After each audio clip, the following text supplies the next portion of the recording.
Welcome to First Byte, our Detroit Lions preview podcast. We are back. I am back. And we are NFC North champions. That's the first time I've been able to say that in an intro. That felt good. My name is Jeremy Reisman. I'm the producer over at prideofdetroit.com. You can find me at Detroit Online on Twitter. And with me, as always, for our First Byte previews. And really, the first time we've had him back on the pod because we didn't do a proper podcast after Sunday's big win. He is the senior editor of Pride of Detroit. He is at Ryan_POD. Ryan Matthews, how does it feel to be an NFC North champ? Because we're just going to assume that we're part of the team. Much like Kirby Joseph, I'm wondering where my shirt is. I don't know where my shirt is. I'm looking all over for where my shirt is. So, but happy NFC North champion to you too, Jeremy. Yeah, thank you. I appreciate that. But I want to give you like the floor for a minute here. You haven't really been able to talk about it. I know we have a guest here and he's patiently waiting, which I appreciate. But yeah, how we feeling, buddy? I feel like I'm being put on the spot. I'm sorry. Okay, I'm sorry. I cannot sum up all my feelings of 30 years of anguish. But the best way I can do it is by talking to somebody who hasn't clinched their division yet. Wow. I love getting the barbs in before we even introduce him. Let's get to it. That was a good enough transition to get into it. He is the editor-in-chief for Blogging the Boys. He's the co-host of the SB Nation NFL show, including the new and improved Monday Football Monday. He is at RJ Ochoa on Twitter. RJ Ochoa, welcome back, buddy. Jeremy, Ryan, great to be with you. Between the two of you, if you take the first letters of your first names, really solid pairing. If I don't mind, saying myself, I am a junior, so you could flip it either way, and I'd appreciate it. Congratulations on winning the NFC North. I say that in full sincerity and full seriousness. It is super cool when an NFL fan base can break through. Get the T-shirts, get the hats, get the pennants, get everything else, because you never know how rare it is. I would offer that since the Lions' last NFC Central Division Championship, the Dallas Cowboys literally had a dynasty. So, I mean, who's counting? Oh, sure. Whatever. So also shout out to Anthony Hitchens if we're going to be that way. Right. So. Okay. By the way, Des didn't catch it the following week. All right. Let's move. I mean, it's Lions Cowboys week. I guess we got to get these trash talks in because as diametrically opposed as these franchises have been at times, it really seems like they've had a lot of memorable matchups. So we're headed to probably the most important face-off between the two since that playoff game. That will be the last time we're going to mention that one. But let's talk about the Cowboys. I want to start before we get into offense versus defense and all that sort of stuff with the Cowboys' kind of remarkable home stand right now. I feel like we're kind of in an era in NFL football where home field advantage means less and less. But with Dallas, certainly hasn't been the case. 15 straight, is that right? That is correct. And I think when you think of the conventional home field advantage in the NFL, or you think of like the classic ones, I mean, nobody is thinking of Dallas. Like nobody's like, oh, AT&T Stadium, right? Like it's a really posh environment. A lot of visiting fans because it's a lot of people's like kind of go-to trip to take every single year. And I know that, this, whenever I say this, it's generally met with snide remarks or snide, commentary, but I would attribute it to Mike McCarthy. Like he has done several things since becoming the head coach of the Dallas Cowboys that had been foreign for the franchise, that honestly had not really happened since the Lions' last division championship. They have developed a home field advantage, which obviously is what you asked about. He had, I believe, a 14-game home winning streak at Lambeau Field at one point in time. He had two different double-digit home field, advantages. And a lot of people do associate, Lambeau Field and the weather and things like that with more of your classic home field advantage, but that is who he is. He's become a head coach who takes care of division rivals, generally speaking. He is a head coach who bounces back from losses. The Cowboys lost 2 games in a row last week for the first time since Thanksgiving of 2021. They have clinched a playoff ticket. To your point, though, Ryan, they're not division champions themselves, and they are going to the playoffs for the 3rd straight year. They had not done that since 1994 through 1996. They have won double-digit games. They hadn't done that since even earlier in the 90s. I mean, so Mike McCarthy, I think, gets a lot of credit for those types of things in my mind, just because some of the other common denominators that had been there had not been able to accomplish those things.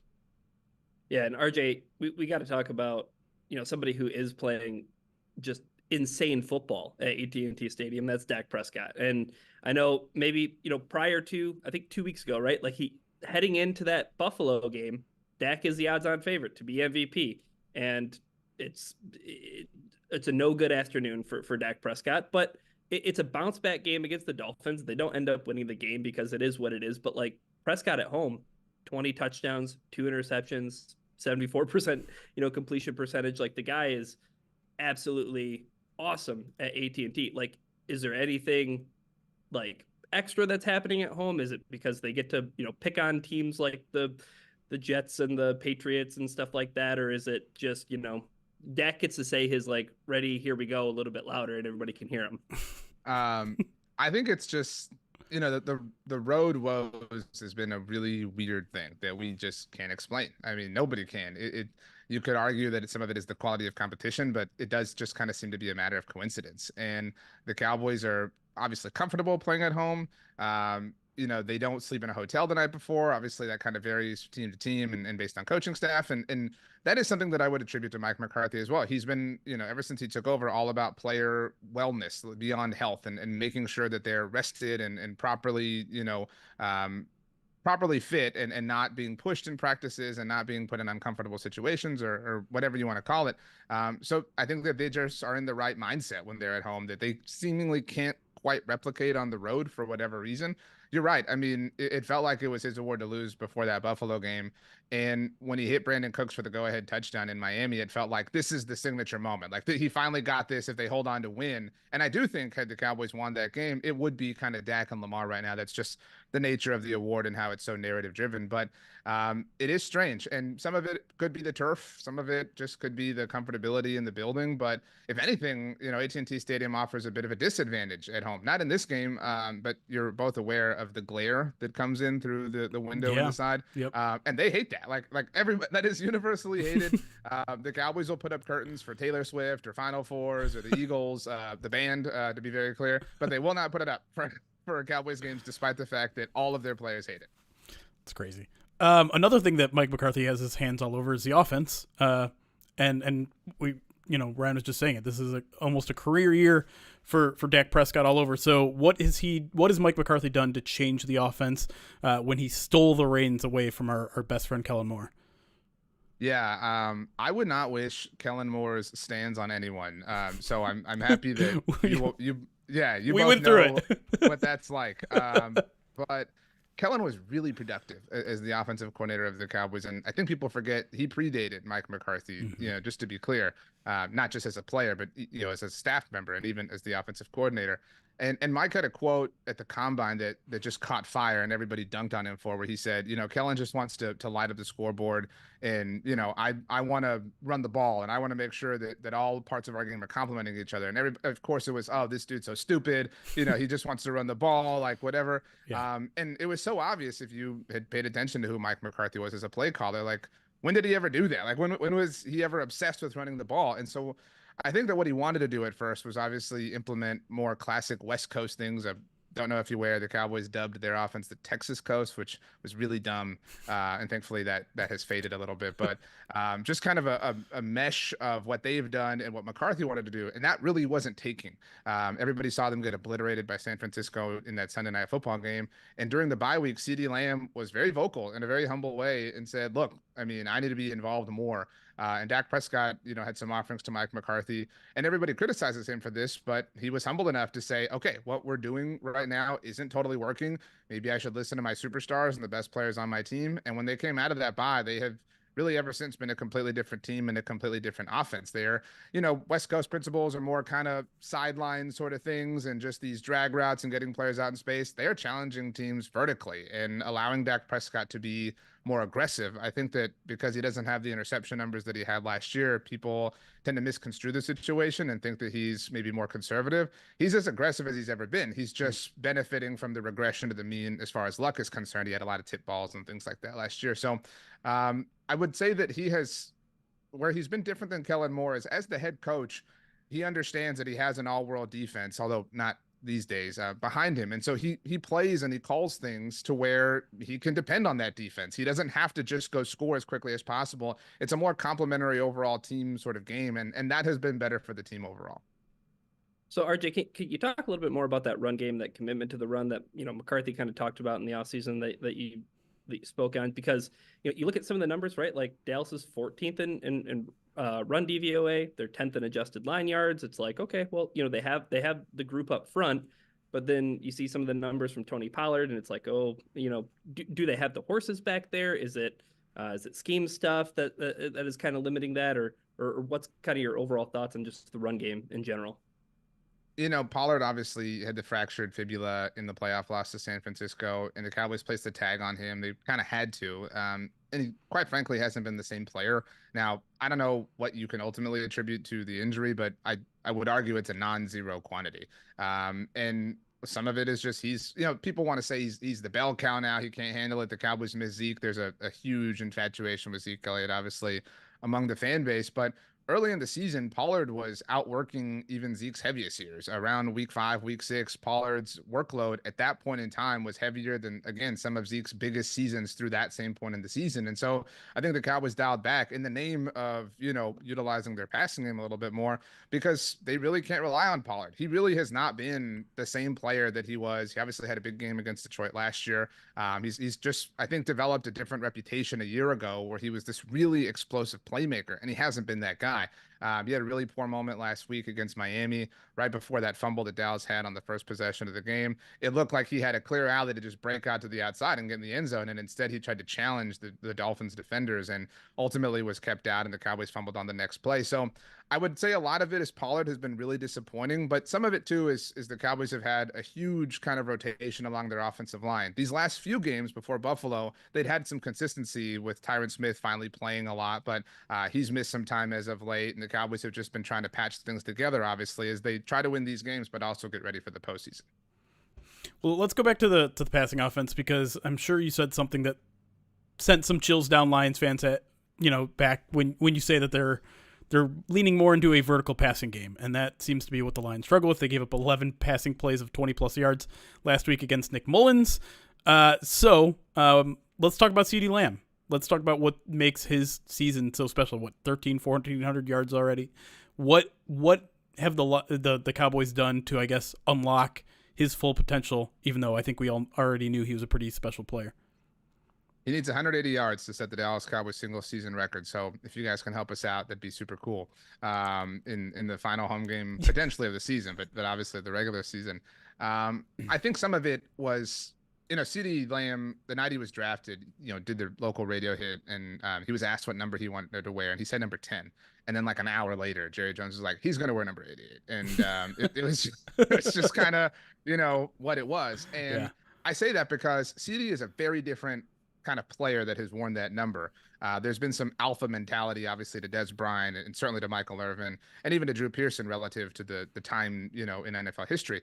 And I would offer that this season, CeeDee has kind of developed that, if you want to call it, dog mentality or just more aggressive disposition. And I don't mean that in any sort of diva or, anything along those lines way, but just aggression in how he plays. I mean, he is so much more physical than he's ever been. Last year was obviously the first year without Amari Cooper, and really kind of offered him the opportunity to shine and become the alpha of the group. But I think he's blossomed beyond that and just become an alpha in general, to the point that he went to Mike McCarthy with Dak Prescott and said, I need to be used more. He's a really humble player and a really humble person, but I do think that switch has been so cataclysmic for the overall effect of how the Cowboys offense rolls. And he has the trust, the well-earned trust of his quarterback, and obviously the quarterback backing him and being vocal for him on his behalf. And he has, I would offer another thing that's kind of taken him to a different level is the acquisition that Dallas made with Brandon Cooks. Brandon's obviously a really accomplished player, but is at a point in his career where he's now, I think, not that he ever wasn't, but really comfortable being the big brother. And I think CeeDee needed that person to kind of, ask questions to and just kind of get direction from. And beyond, the experience and big brotherness that Cooks can provide, a proper threat opposite of him. I mentioned how the Cowboys kind of had to tag Pollard last year. He was the only explosive player on their team outside of CeeDee Lamb. Michael Gallup really wasn't a great player last season, coming back from the ACL injury. They obviously had traded away Amari Cooper. And so the emergence of not just Cooks, but Jake Ferguson, obviously at the tight end position, has really created, more of an opportunity for CeeDee to thrive in. And he himself has developed to the point that he's just taken advantage of the opportunity. You just mentioned somebody, RJ. Let's talk a little bit about Jake Ferguson. I mean, having a bit of a breakout season here, putting up some real big numbers, especially for a tight end with 61 catches, 5 touchdowns. talk a little bit about his game. How much do the Cowboys like to use him in different ways, and how important is he to the juice on offense? This is one that I didn't see coming, or I wasn't a believer in. A lot of people, I think tend to just confuse their wants with their predictions. They'll like, oh, I don't know, Jeremy. I think this, insert 6th-round rookie is going to be really special this year. Yeah, we all want this, but like, there's a huge difference between that and actually it being possible. And so Jake Ferguson inherited the starting tight end position because Dalton Schultz left in free agency. And a lot of people said, man, I don't know. He had like 18 targets last year. I mean, it was so impossible to predict that he was going to be a tried and true part of the offense, but he is a really physical player. I recognize how this sounds, but he has kind of the best qualities in a general sense of Travis Kelce and George Kittle. Kelce in that he's this really powerful vertical athlete who can take advantage of the middle of the field, which is something that Dak Prescott likes to target. And George Kittle in that he's a little, like, you don't want to mess with this dude. Like, he's a little wild. I mean, he challenged Jamal Adams. Everybody saw that during the Thursday Night Football win on Amazon Prime. He's the dude who will kind of rip his helmet off first and get into the scrum before anybody else on the team. And I do think that kind of attitude ripples into the team at the proper moments. And so beyond all of that, beyond his own strengths, and he's obviously football royalty. If you don't know, his grandfather is Barry Alvarez from Wisconsin. But Dak Prescott has always excelled with tight ends. He obviously started his career with Jason Witten, and then had Dalton Schultz into the fold. And Dak Prescott's seam throw is maybe his best throw in his whole bag. And so Jake Ferguson is the proper athlete with enough kind of gumption to be willing to absorb whatever context is going to come his way over the middle of the field. So they really kind of are a match made in heaven in that sense. It's interesting. It should be kind of a fascinating matchup because, Ryan, I feel like the Lions haven't been really killed by tight ends too much this year. I know that's kind of like a meme almost to Lions fans at this point. Like, they always seem to be killed by tight ends. And the Lions, we still don't really know what the Lions are going to do with their secondary this week, with CJ Gardner-Johnson kind of in limbo right now, and Iffy playing so well that maybe you don't even bother with CJ Gardner-Johnson this week. And Brian Branch is still playing good, but your linebacker coverage is not great. I don't know. What do you think about that matchup, Ryan?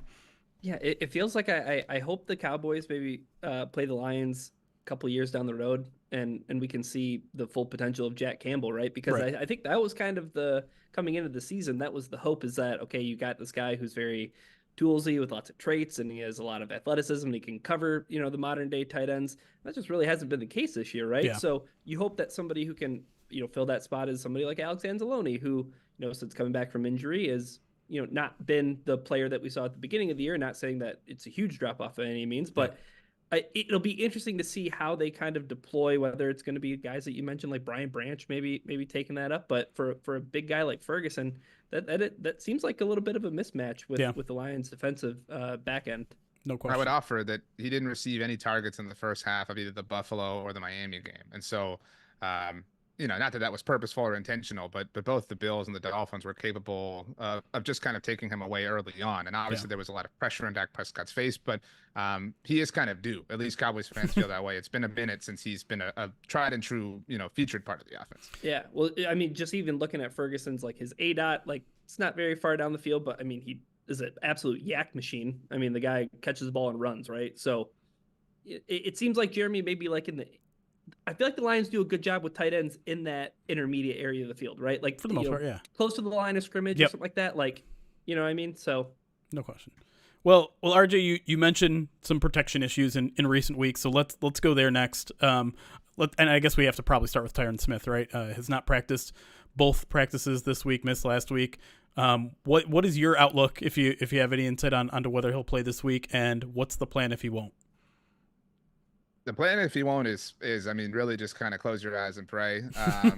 He has so I don't know if either of you know this, Dak Prescott is the longest tenured starting quarterback in the NFL. He has never played an entire season with Tyron Smith, not once. So Tyron has missed time every year since 2015. To be fair, I mean, he's been in the NFL forever. He's obviously a first-round draft pick in 2011, but that really does kind of throw things into chaos for the Cowboys. It's been a predictable problem. He missed so much time last year, and the Cowboys drafted Tyler Smith out of Tulsa a year ago, and he played left tackle just kind of on a whim because he had to. And so a lot of people this past offseason said, look, enough with this kind of just, weekly, headache. Just kick Tyler out to left tackle, put Tyron on ice, let him be your swing tackle, whatever the case may be.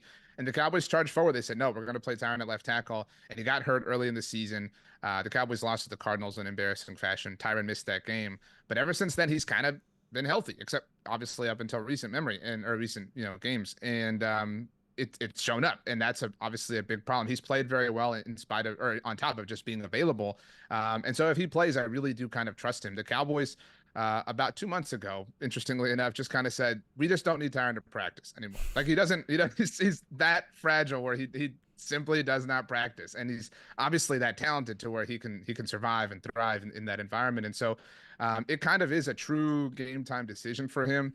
When the Cowboys lost to the Cardinals, they sat Tyron Smith. They also sat Tyler Biadasz, their center, and Zach Martin. And a lot of people thought, man, because they were looking forward to San Francisco a few weeks later, a lot of people thought maybe they think they can just get by this team, without three of their starting offensive linemen. And that obviously blew up in their faces.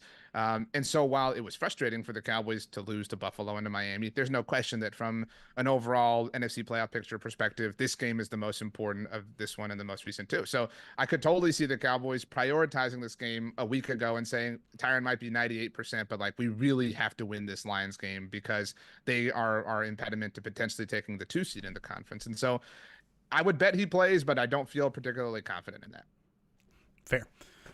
All right, let's take a break. When we come back, we're gonna switch things up. We'll talk about the Cowboys defense, potentially struggling defense, question mark, going up against a red hot Lions offense when we come back here on First Byte.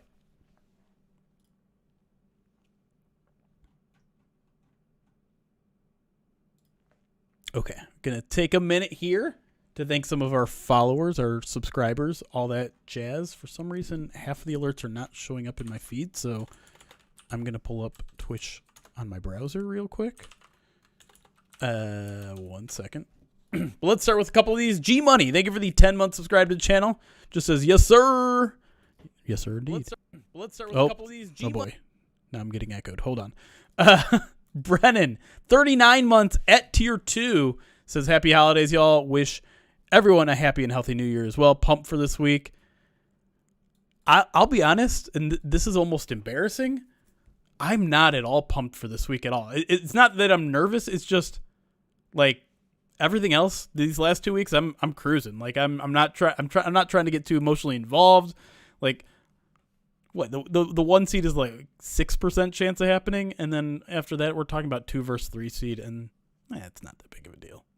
That's a massive deal. That's the potential difference in a home or away game in the NFC Championship. Maybe. I don't know. You win one division title and you take a permanent residency on Mount Pius. Wow. That's right. I don't know. To me, it's just. I think it's more about that first round matchup, because it's the difference between, at least right now, the Seahawks and the Rams, and I would much rather play the Seahawks. And I know some Lions fans might not agree with that, but it's how I feel. I get your point, but was the Giants upset of the Vikings last year that sent Dallas to San Francisco in the divisional round instead of Philadelphia. And obviously Philly was incredible last year, but I felt so much better about Dallas's odds against them. And so that one seeding difference it's the butterfly flap of the wings, man. Right. It can change everything. I'm not the kind of person that thinks that far down the future, especially with the team that we've had and the history that we have. Like, I'm not worried if we're talking divisional round, like we've already won. Yeah, I think I agree with you that I'd rather see the Lions play the Seahawks, and like you said, I think that some people would. I don't know. A lot of recency PTSD with that, right? Like, I mean, the Sure. Lions have just gotten their teeth kicked in by the Seahawks, like time and time and time again in recent memory. And last playoff loss. Yeah, I Seahawks aren't playing good football right now, but Right. and I think that's the inverse is true for the Rams, right? Like, you're worried because their offense is absolutely red hot. Their defense isn't very good. Like, Right. it's fair. okay. So I think the thing that would be most exciting about that game, though, is that it would be like It'd just be a Goff Stafford shootout. 38-35. You know what I mean? Like, it would be a super exciting game to watch. from an outsider's perspective. Like that doesn't seem as fun for like a Lions fan. But I think I don't know. I would definitely see RJ's talking to us like he's a seasoned veteran, like he understands this stuff. Like A seasoned veteran of heartbreak. Yeah, Yeah. like that's what I mean. I'm trying to help you all. But yeah. Seasoned veteran of Yeah. playoff losses. Yeah. Right. But I mean, you get the idea of like, look at how things can kind of play out down the road. And I think that so many Lions fans are taking things 1 week at a time. And I Yeah. think the one thing that would be freeing if the Lions were to lose this game on Saturday is that week 18 doesn't matter. Yeah, you manufacture your own bye. Right. You kind of build in your own bye, and it's against Minnesota. And who knows how that could have implications if Minnesota ends up, beating Green Bay next week, who is, down their number one cornerback because he's entitled, because he's from Charlotte. Wow. Shots at Charlotte. No, shots at Jair Alexander for being an idiot. I would offer two tiny takes here. The Yeah. reason I care a lot about the 2 seed personally Mhm. is because of how great Dallas has been at home. Right. Of so course, like, if you're telling me that I can have 2 playoff games at home Yeah. prior in the best outcome prior Right. to the NFC Championship game where this team hasn't been in forever, like that's my most ideal outcome. Sure. But That's as where an Lions want to be too. That's where Lions Sure. fans want to be too, right? Like they like playing at home. as an outsider, as far as what would be the most entertaining Lions first round playoff game, I don't need to see the Goff or the Lions Stafford thing. It's been played out. It's cool. You guys rooted for him in the Super Bowl. Like I've seen all the stories. I'm fine with it. Yeah. But I want revenge for Detroit for the last playoff loss, for Seattle taking the 7 seed last year, for early this season. Was it week 3, week Week 2 or Week two. week 2 or week 3? Yep. And Jeremy, you mentioned that was the last playoff loss. That was also Jared Goff's last game as a Ram. Was the playoff loss to Seattle. Oh. You know what I yeah. mean? Like, check all the boxes, like, all the retribution Yeah. all at once. See, I was saying this in the press room. Like, I also have personal scars from the Seahawks because I was at the batted ball game on Monday Night Football in Seattle some, 7, 8 years ago, whenever that was. It was 11. That was 11 years ago? That was 2012. That was Russell's rookie year. Yeah. How do you... No. No. It wasn't. It was Calvin's. Oh, you're last- talking the it was batted ball Calvin's out of the last end year, zone. Yes. Oh. Yeah. That was a good call. I'm I good. was going to say, like, how do you remember what year that game was? That Yeah, was... that's I a think good that call. was... The Lions started like 0-4 or 0-5 that season, so I think maybe it was 2015. Well, It was like right after a certain team may have won a playoff The curse game. of Anthony Hitchens. Wow, interesting. Anyways, let me get through the rest of these alerts and then we'll jump right back in. Uncle Indigo, thank you for the 44-month subscribe to us on Twitch. Says NFC North champs. That's right. Archer, thank you for the 16 months. Says, what's a magic number again? Ha ha ha. Very funny. I did enjoy looking at all the playoff scenarios today and be like, oh, lines aren't on here. Interesting. Sliced Rye, hey, 28 months subscribe to the channel. Thanks, buddy. Thank you. Zero Slub, thank you for the 4 months subscribed to us over on Twitch. And Erwin NCL, 31 months subscribed, says, I'm on a 3-hour flight from Sao Paulo, but if you're going, if you make the trip, I'll find a way to be there. Yeah, I'm curious if the Lions are going to get that Brazil game, because like I made a post on it. If you do a little like snooping around, it does make some sense in a lot of ways. And if you didn't read it, it's so the Miami Dolphins are the team that has like the marketing rights in Brazil, so they seem like a likely team to get that game. And because the NFC teams have the 9 home games, it would be an away game for the Dolphins. The Dolphins play 3 NFC teams away next year, and the Lions are one of them. And the Lions haven't played an international game since 2015, I think. Just saying. 2015 Kansas City. Yeah, I think that's right. Yeah. And the Lions are going to be a pretty marketable team again next year, so who wouldn't want to see Dolphins? That would be a home game for Detroit, you're saying, right? Yeah.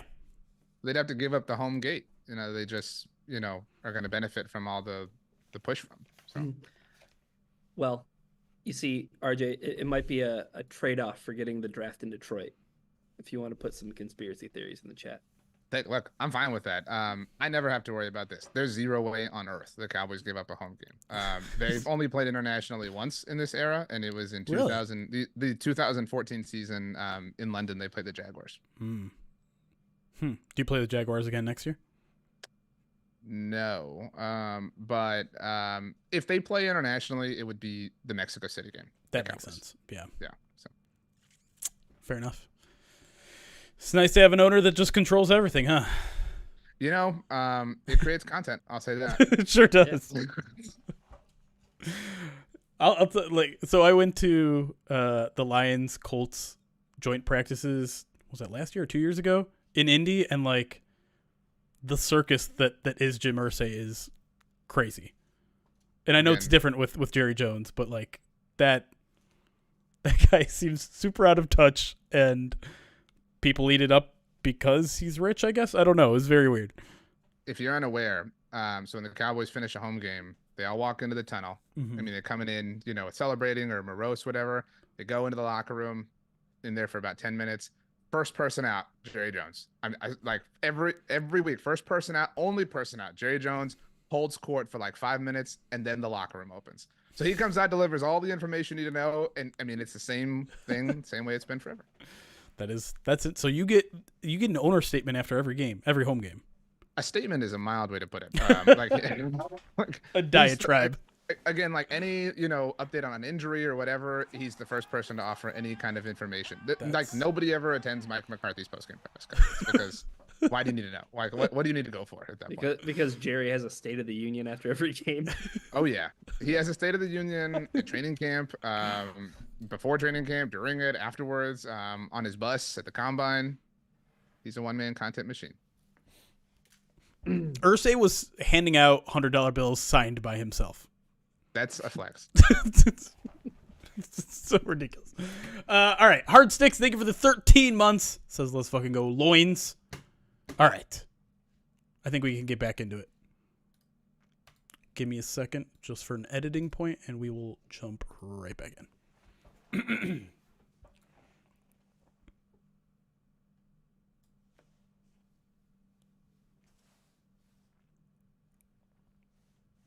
Welcome back to First Byte, previewing Lions Cowboys here with RJ Ochoa of blogging The Boys, the SB Nation Dallas Cowboys site, and really, let's be honest, the best Dallas Cowboys site out there.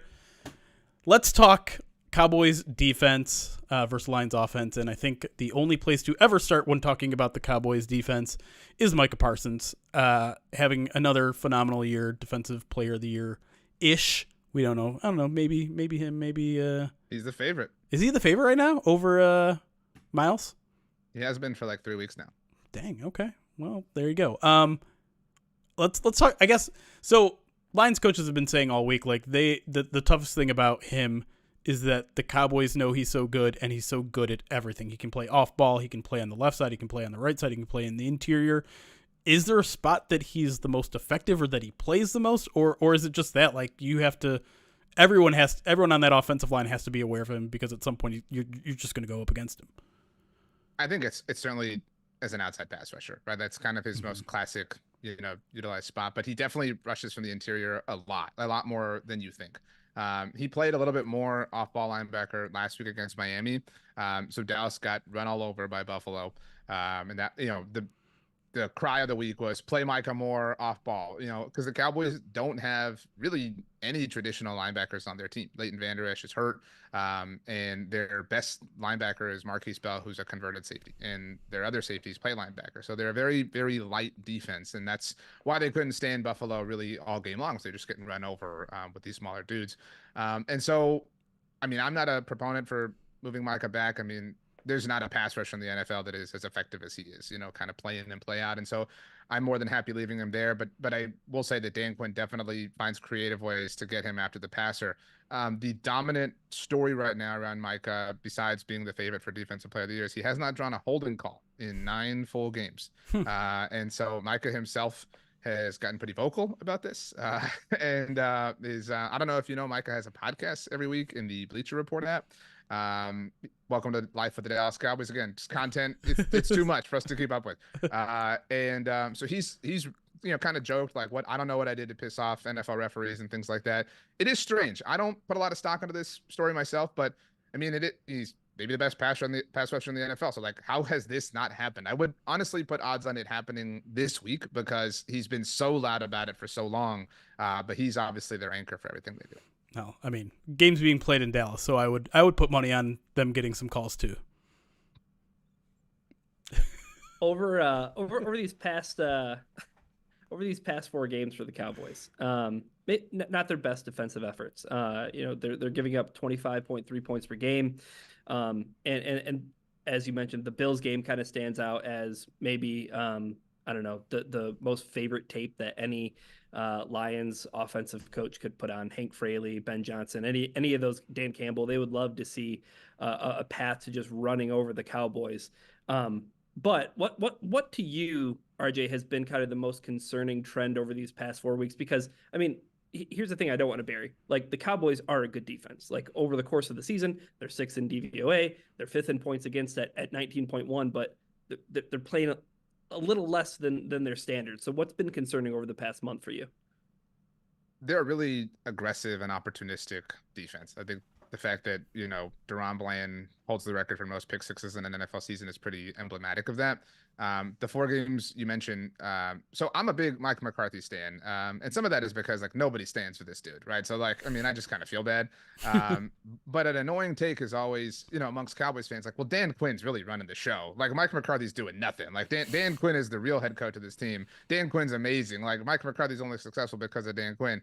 Okay, can we talk about how in this 4-game stretch, Dan Quinn didn't force the Seahawks to punt a single time? Now, the Cowboys did generate some 4th down stops at the very end of that game, but that game was won on the arm of Dak Prescott and the play calling of Mike McCarthy offensively. A week later, the Cowboys didn't allow a single touchdown to be scored by the Philadelphia Eagles offensively.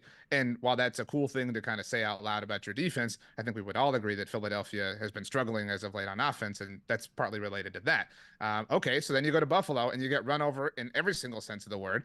And yeah, last week they kept Miami out of the end zone all but one single time. But I do think that, the Dolphins were kind of content to just take the low-hanging fruit because they were winning on defense themselves. So while they are a top, defense, however you want to look at it from a season-long perspective, they're a bottom 10 group right now over the last month. Like, they can be had. They're not getting after the quarterback as consistently. They did get to 2 once last week, but not to Josh Allen a single time. Josh Allen, I don't know if completed 7 passes against the Cowboys. That's it. Like, it did not take much to beat them and beat them soundly. And again, if Jalen Hurts had been more capable at that moment in time, I think he would have found a way as well. Geno Smith lit them up and was incredible, and really, I think, might be the dude that you would be afraid to see in the wild card round. But I do not have a lot of faith in them right now. It's kind of where I'm at on the Cowboys defense. I have some faith in the star power and Micah Parsons and those things kind of holding true. But as a group, they're really kind of treading water at this moment. Well, we mentioned it a couple times now. The run defense maybe issues.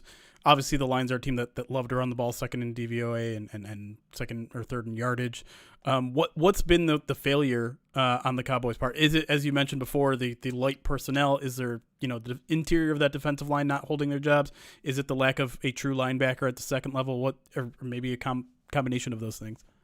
Yeah, I think it's everything. I think the Cowboys, they're a tough team, but they're not a physical team. And the last 2 weeks, they've been down Jonathan Hankins, who they acquired right before the trade deadline last year, when they re-signed to a 1-year contract in the offseason. And so a lot of people say, well, you're missing Jonathan Hankins. That's cool. That's great. And no disrespect, but I mean, they have Micah Parsons. They have Dan Quinn. Like, they have DeMarcus Lawrence. They have all these really talented defenders, and they have lots of second contracts on that side of the ball.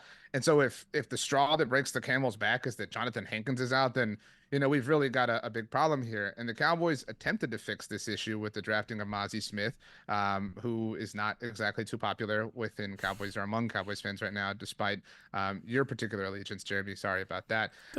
But so they've just kind of whiffed on interior defensive linemen. I mean, for a very, very, very long time. Mozzie was the first interior defensive lineman they took in the 1st round since 1991, which is obviously a special year for the Lions. And so it's just not their strong suit. I mean, they build themselves to be fast and to play against the pass and to kind of nickel is the new base type of, line of thought. And that leaves you vulnerable to teams who can put up a lead and then kind of control the game in that sense. Dallas elected to receive the ball against the Eagles, went down and scored, and were able to play from ahead.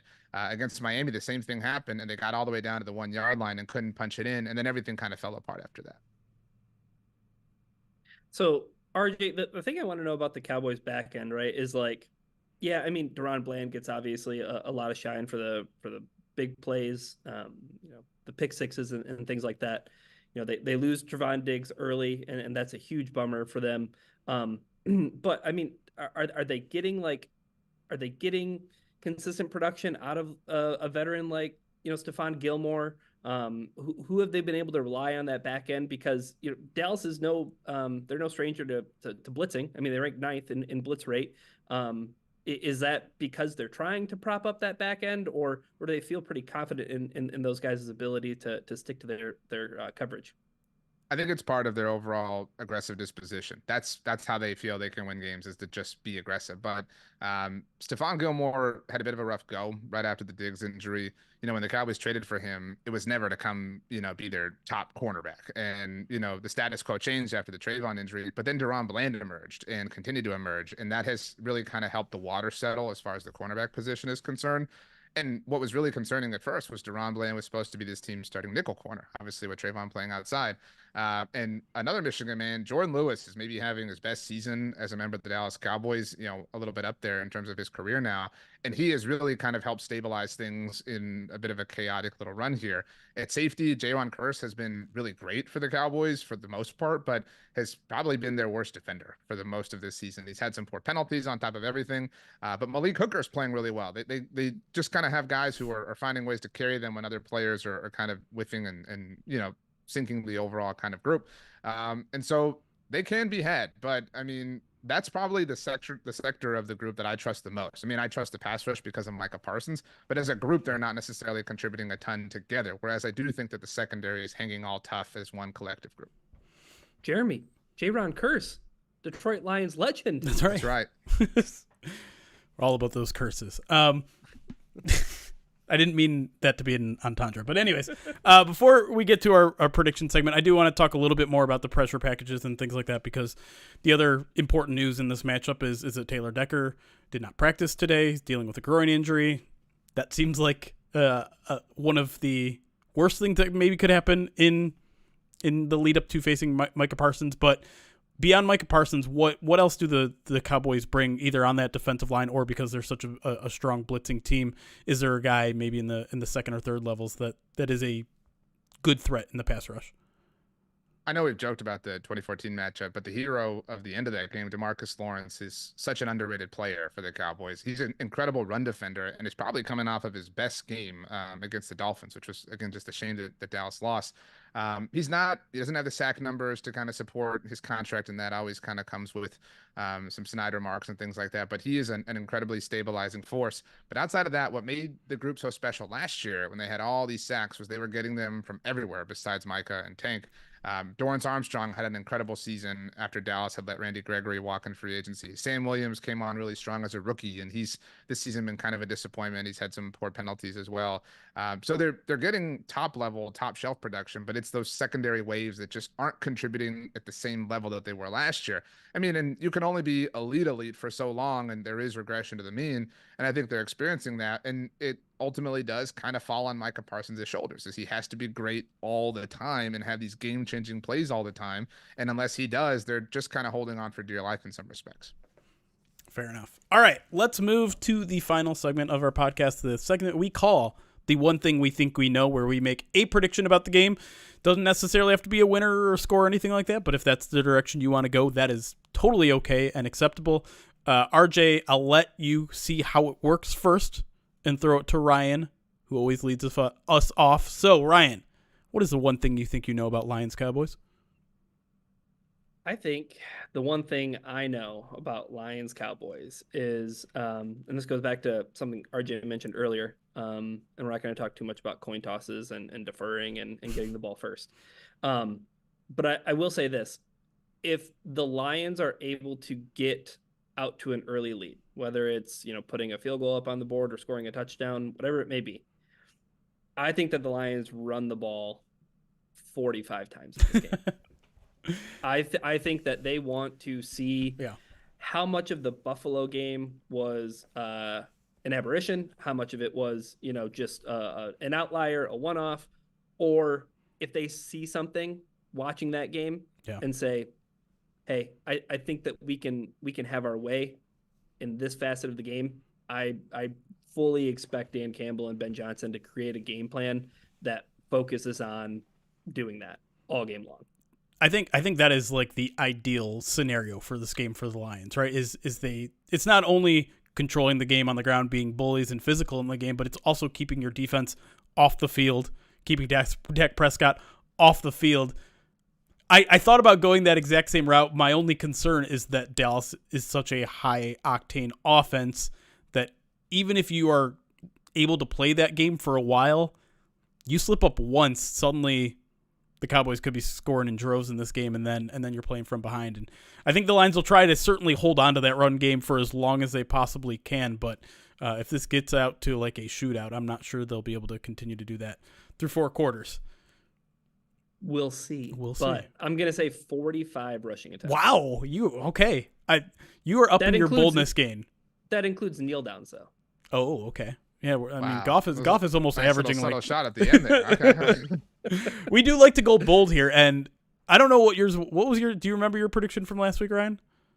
Yeah, it got taken off the board because of video review, but it was that Jared Goff would turn the ball over on his first read, and there was the fumble return for a touchdown that wasn't a fumble return for a touchdown. The reason I ask you is because I want to compliment myself because I absolutely nailed mine, which was Nick Mullins would throw for 300 yards and 2 interceptions, which felt kind of bold at the time. Turns out he threw for 400 yards and 4 interceptions. So that's, I don't know. Do I cash in twice for that one? Perhaps. I don't know. How that works? We'll leave that up to RJ to decide after he puts in his prediction. Sure. Yeah. Okay. Let's throw it to RJ then. RJ, what's the one thing you think you know about Lions Cowboys? So I have a quantitative one because I do want to be able to like be held accountable, but sure. My real one, so that's like a secondary one. My real one is, and I don't mean this as an indictment against the Lions in any way. But Jeremy, you mentioned you were kind of lax. You're like, I don't even care about these last 2 games. Like I'm on easy street. I believe the Cowboys will play like the more desperate team in this game. And I think that they ran into a Buffalo team that was incredibly desperate, obviously. And even a Miami team whose desperation, I think I underestimated. I did not view the Dolphins to be playing desperately. A lot of people were calling that the fraud bowl because Dallas and Miami not having beaten quality teams this year. And so I do think that Dallas is kind of sick of it. I think they're glad to be home. And because they play the day before the Eagles, I don't know how well you're both aware, they need to win out and have Philadelphia lose a game in order to win the NFC East. I do not think they want to allow Philadelphia to be in a position to clinch on Sunday. So I could totally see them saying, let's get this one. Let's give it our entire might. And we might be in a position next Sunday if Jonathan Gannon helps us out to clinch the NFC East outright. Whereas we're all human, the Lions players included. Yeah. So I could totally see a not a come down or a letdown, but last week was incredibly emotional. And you can argue how there isn't enough or a lot or whatever you want to call it to play for from a Detroit perspective. So that's my kind of wide prediction. Numerically, quantitatively, I will say that Brandon Aubrey kicks at least 10 successful points. You can call that field goals or extra points, but he is responsible. His foot is responsible for 10 points. He can miss within my prediction, but he will net 10 points for the Cowboys on Saturday night.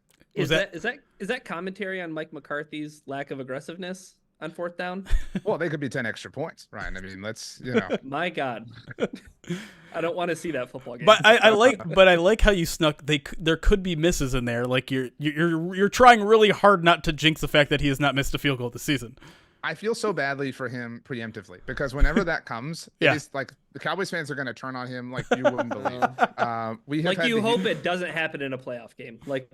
Well, that's exactly what happened to Brett Maher last year. He had this incredible regular season and then was horrible and everybody hated him. You will both get, and all Lions fans will get the treatment. I'll save you now. He was drafted in the MLS. He went to Notre Dame. Those are the things you have to know about Brandon Aubrey. But every time the Cowboys get a new crew, a national crew, they feel the need to shove this story down our throats. It's an amazing story. We get it. He's incredible. He's made 33. The record for most consecutive field goals to start a career was 19, and he's at 33. It's pretty unbelievable. Not bad. And to go back to your original point, I think you're right. Like everyone's human. And Dan Campbell knows this too. Like one of the first things he said leading into this week is like the thing that we have to fight this week, not the Cowboys. We have to fight complacency. We need and everyone is falling in line and saying the right things, but at some point, like you're right, this is a human element of the game. They aren't playing for as much as the Cowboys are playing. And as good of a motivator as Dan Campbell is, I would also not be surprised to see them take the foot off the gas a little bit, even though that does seem like something that Dan Campbell wouldn't allow. And it's the game sandwiched between Christmas and New Year's. It's not New Year's Eve. Like, you're kind of just in this, weird, like, what day is it headspace? You know what I mean? And so the human element is a fascinating thing in general. Yeah. But yeah, so those are my predictions. All right. The one thing I think I know, I'm going to go pretty much right back to my prediction from last week, except because I believe that Dak Prescott is a slightly better quarterback than Nick Mullins. Let's just take the turnovers out of it and say 375 yards for Dak Prescott in this game. And I know that sounds a lot, and it is a lot, but the Lions secondary is going through a lot right now, and Dallas has one of the best passing offenses that they've faced, and they're not afraid to do it. They're not afraid. Like, I feel like Dallas could very well be like, you know what? We don't need to run the ball this week. We'll run it maybe 15 times, throw it 40. There's room for CeeDee Lamb to get the record then. If he's got 375 and CeeDee doesn't have 180, I mean, what the hell happened? But I would just within your point, Jeremy, this is Dak's. I don't think he'll win MVP, but this is his last real opportunity. Yeah. Given that it is a primetime game, Jimmy Johnson going into the Ring of Honor, like, he has a chance to really kind of ride these high vibes if the Cowboys win in big fashion, the way you're somewhat predicting. And if Baltimore, well, I mean, individually, yeah. Okay. And if Lamar Jackson stumbles against the Dolphins on Sunday, Brock Purdy's kind of fully out of this. Again, it's a really slim chance, but it requires a big-time win and big-time performance on Saturday night. Right. And, national spotlight. Not that the Cowboys are ever out of the national spotlight, but, it could very well be a game that vaults him right back into that conversation, but we don't need to get into that. MVP, who cares? We're looking for team accomplishments here on both sides, I would say. Yeah, and speaking of team accomplishments, just to throw the inverse out there, right? Like, maybe there might be an emotional letdown. Maybe, winning the division for the first time in 30 years, the human element of that. But also, the flip side, don't you think Dan Campbell, with the way that he's commented on, like, hey, these guys will rest when the season's over? True. This seems like an opportunity for the Lions to almost have a dress rehearsal for a playoff game. You know what I mean? Like, you're playing a playoff team. This is what it's going to take. Like, you have to get yourself up each and every time. And in the playoffs, it's single game elimination. Like, you have to get up for every game. There is no room to let the foot off the gas. I would offer, as somebody who's had their heart broken a lot in the playoffs recently, you want to get that one last clunker out, though. You know what I mean? Like, the last thing you want to do is be like peaking too early and too hot before it even starts, and then fizzle out of the. That's what I thought Buffalo was. I was like, okay, they're good. Like, they had won 5 games in a row before. I was like, that's okay. Let's get it out. Let's just kind of purge this and move on. And then they of course lost last week, but that's a fair point. I mean, and Dan Campbell, former Cowboy, he didn't want to lose to them.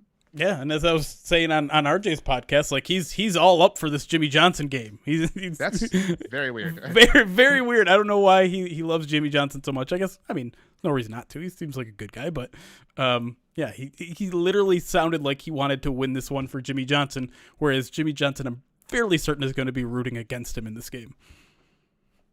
I mean, he lost a playoff game, that last playoff game, to the Lions, Jimmy did. So, I mean, he hates them, I'm sure, with all of his might. But those are seriously some powerful vibes. I mean, I don't know if y'all are aware. It has been a thing. It has been like a 15, 20-year thing, vendetta that Jerry Jones has held against Jimmy. And so that it's finally happening is a really massive deal for the Dallas Cowboys. And so I don't know that you'll enjoy it, but it is a big-time thing that we're all looking forward to. All right. And sorry, last thing. These Ring of Honor things or inductions are not televised. They normally happen at halftime of games, and it's just kind of during commercial breaks and things like that. This will be televised. Like, it's the most Dallas Cowboys way, of course, to put someone into the Ring of Honor. But so it's a very unique spectacle. But that's how the Dallas Cowboys do things. Very true. It's always bigger in Texas. That's the saying, right? Anyways, before we get out of here, RJ, I always want to give our guests an opportunity to promote their stuff, especially when you got such a good website like you do over there at Blogging the Boys. So where can they find you? What sort of stuff can they find over at Blogging the Boys? Promote your stuff. Well, Blogging the Boys, we are obsessed with the Dallas Cowboys because we are masochists and we like the pain. This week, obviously, we're doing our best to kind of keep things calm, but with the 2-game losing streak. But I do think everyone is excited for Saturday night. These are fun games. These Saturday nights. I think Dallas played Detroit on a Saturday in 2016. That Sounds big time right. blowout. Yeah, sorry about that, but it's fun. It's fun to be the first game and not have a million games on Saturday. Like it just is a cool like holiday kind of vibe. So blogoftheboys.com, you can search Blog of the Boys on any aspect of social media. You can find us. Our YouTube channel where we completely ripped off Pride of Detroit's Madden simulation a few years ago. It does very well, and I feel guilty every time. But we Don't are feel on guilty. Twitch, but barely and moderately so. Not like you guys with your massive corporation here. I am on Twitter and Instagram and Threads, if that is still a thing, at RJ Ochoa. But somebody had that username on TikTok, so I had to go with RJ.Ochoa. So it's a big bother in my life. But other than that, we are big fans of all of you at Pride of Detroit. You guys are the standard, and so I stop. love you all. I love your fans. And I'm super jealous of the name Podcast. It's really unfair that you guys have that going in your favor. So it's so stupid, RJ. You can't Google search it. Why? I love that, but I also will admit I don't understand the loins thing. Maybe if I could ask one thing before I leave, what is loins? I want to know. I want to be in on the joke. I think the joke is just like it's the same thing as like I don't know. It's just like you misspelled something and it becomes like a joke. But like when is it used? It's like, oh, like they're playing ball. It's like, oh, the loins are out. Like, I need to know the context that you use it. No, it feels kind of like very, when you say it, you're like turning it in on itself. And to Jeremy's point, like because it's a misspelling, but it's also a word, and all you're doing is moving one of the letters, right? Like it's almost kind of like an ironic thing. And I think you don't say it after a loss or after embarrassment. You kind of say it like when good vibes are going. Okay. So right now they're the loins. The loins are NFC North champions. I see. I think right now you have to put some respect I don't on know. their I name, feel though. so awkward. Yeah. No, I get it. Again, for so many years, it was like, oh, you can say it because it's like it's fun. The Lions are winning. Like you're listening to Africa by Toto after wins is your celebration thing. Like we're having fun here. But now I think there's a little bit more like we're down to business now. Like we're the professionalism, right? Yeah. Capital L. Okay. Yeah. IONS. Bring back the black jerseys and we're good. Then you got the Oh, capital L, man. black jerseys. Like, let's just do it. Why don't the Cowboys get black jerseys? Not everyone needs black jerseys, Ryan. Like, And that's the answer, RJ. yeah, like For the not Lions too. Not everyone needs black helmets. It doesn't look great for every team. The Cowboys have 1 million uniforms. I don't know if y'all know that. So Yeah, but they all kind of look the same. how dare you? All right, we're gonna get out of here. RJ, always love talking with you, buddy. I've missed you since we had a little shakeup. Even though Ryan doesn't like me mentioning that podcast, he feels like you're my mistress, in his words. Interesting. Wow. Well, I'll have you know, Ryan, that Jeremy shared all of his secrets with us, the most intimate ones. His version of loins. There is a Jeremy version of loins. Sure. You can press him on and not too firmly and figure out. I also want to shout out Jeremy. I learned today about the Mad Men thing, so Yeah. that is very cool. Ryan, were you on a television show that we can all be fans of too? He lives Abbott Elementary.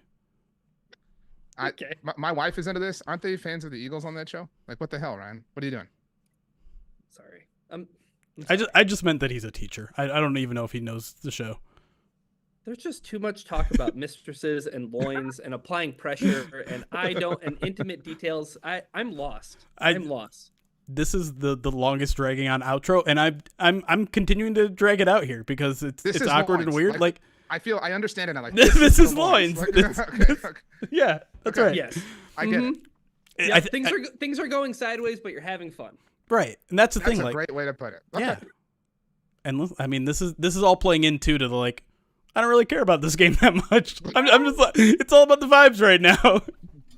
I want to care more about this game than I do. Right. You know what That's I where, mean? yeah, that's I think where I'm at too. I want to have the same mentality that the Lions have, where it's like, no, we got now the bars move. Now we got to be the 2 seed, and maybe we'll get the 1 seed. I'm just like, that'd be cool, but it's You know all what? right. Because of your disposition, thank God this game is not on New Year's Eve. That would have sucked, right? Like to have this game happen and then like turn around and like get the champagne and the funny glasses and all that stuff. Like, no, we're good. We can enjoy Sunday all together. Scott Hansen and us. That's right. Oh Yes, man, Red Zone. RJ. Yes. We've been, as much as I don't like primetime games, we have been blessed with so much opportunities to just watch Red Zone on Sundays that I can't complain about it.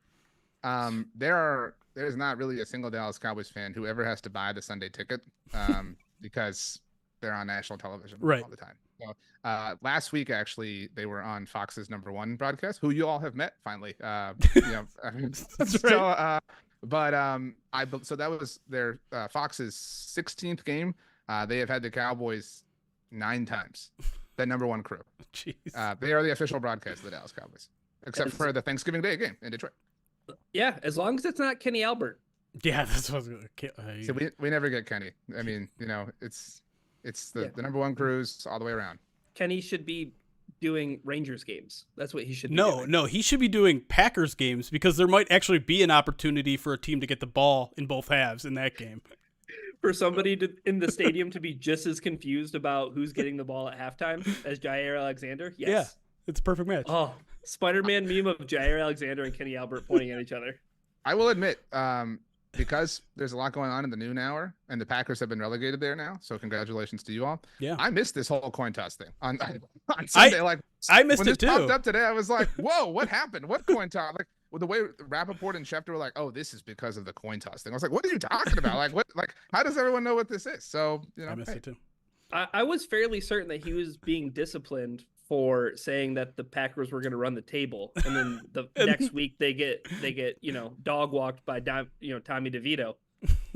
I thought they were finally holding him accountable for those comments, but yeah.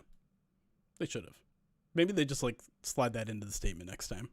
I think I saw that as a headline though. Like LaFleur said, it's not just one thing. Oh, there you go.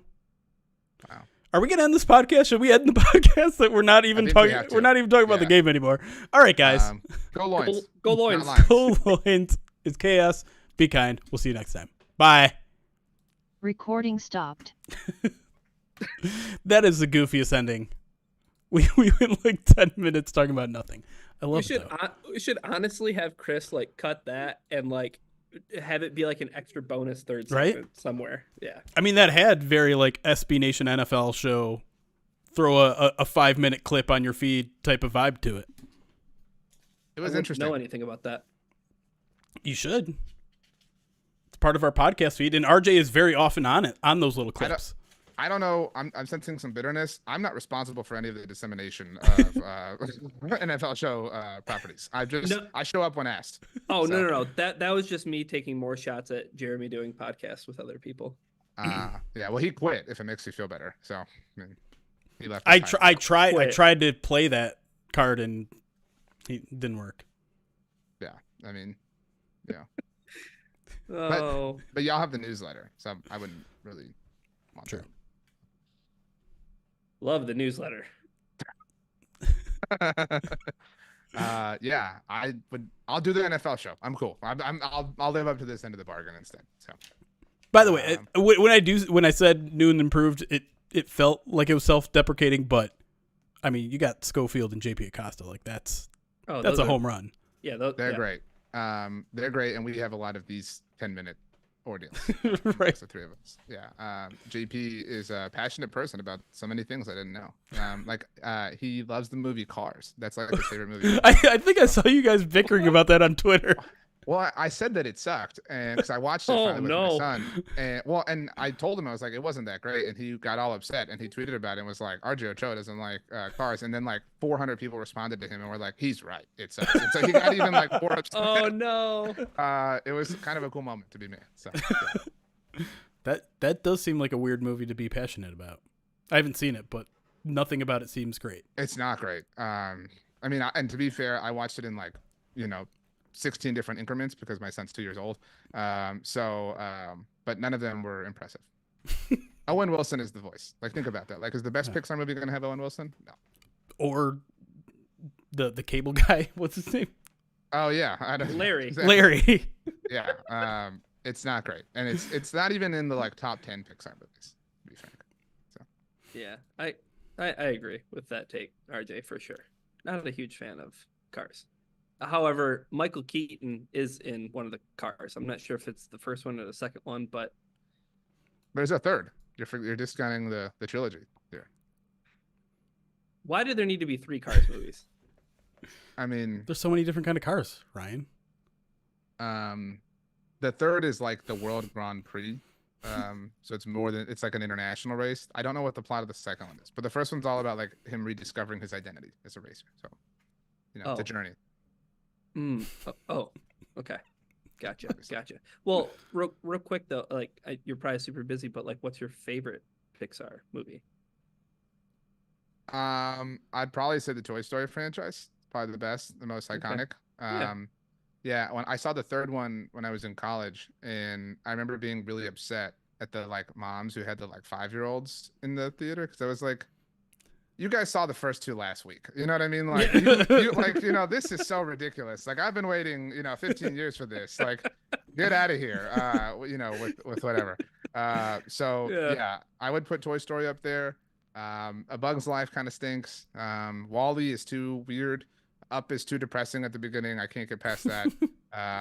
Monsters University is okay. Monsters Inc. stinks.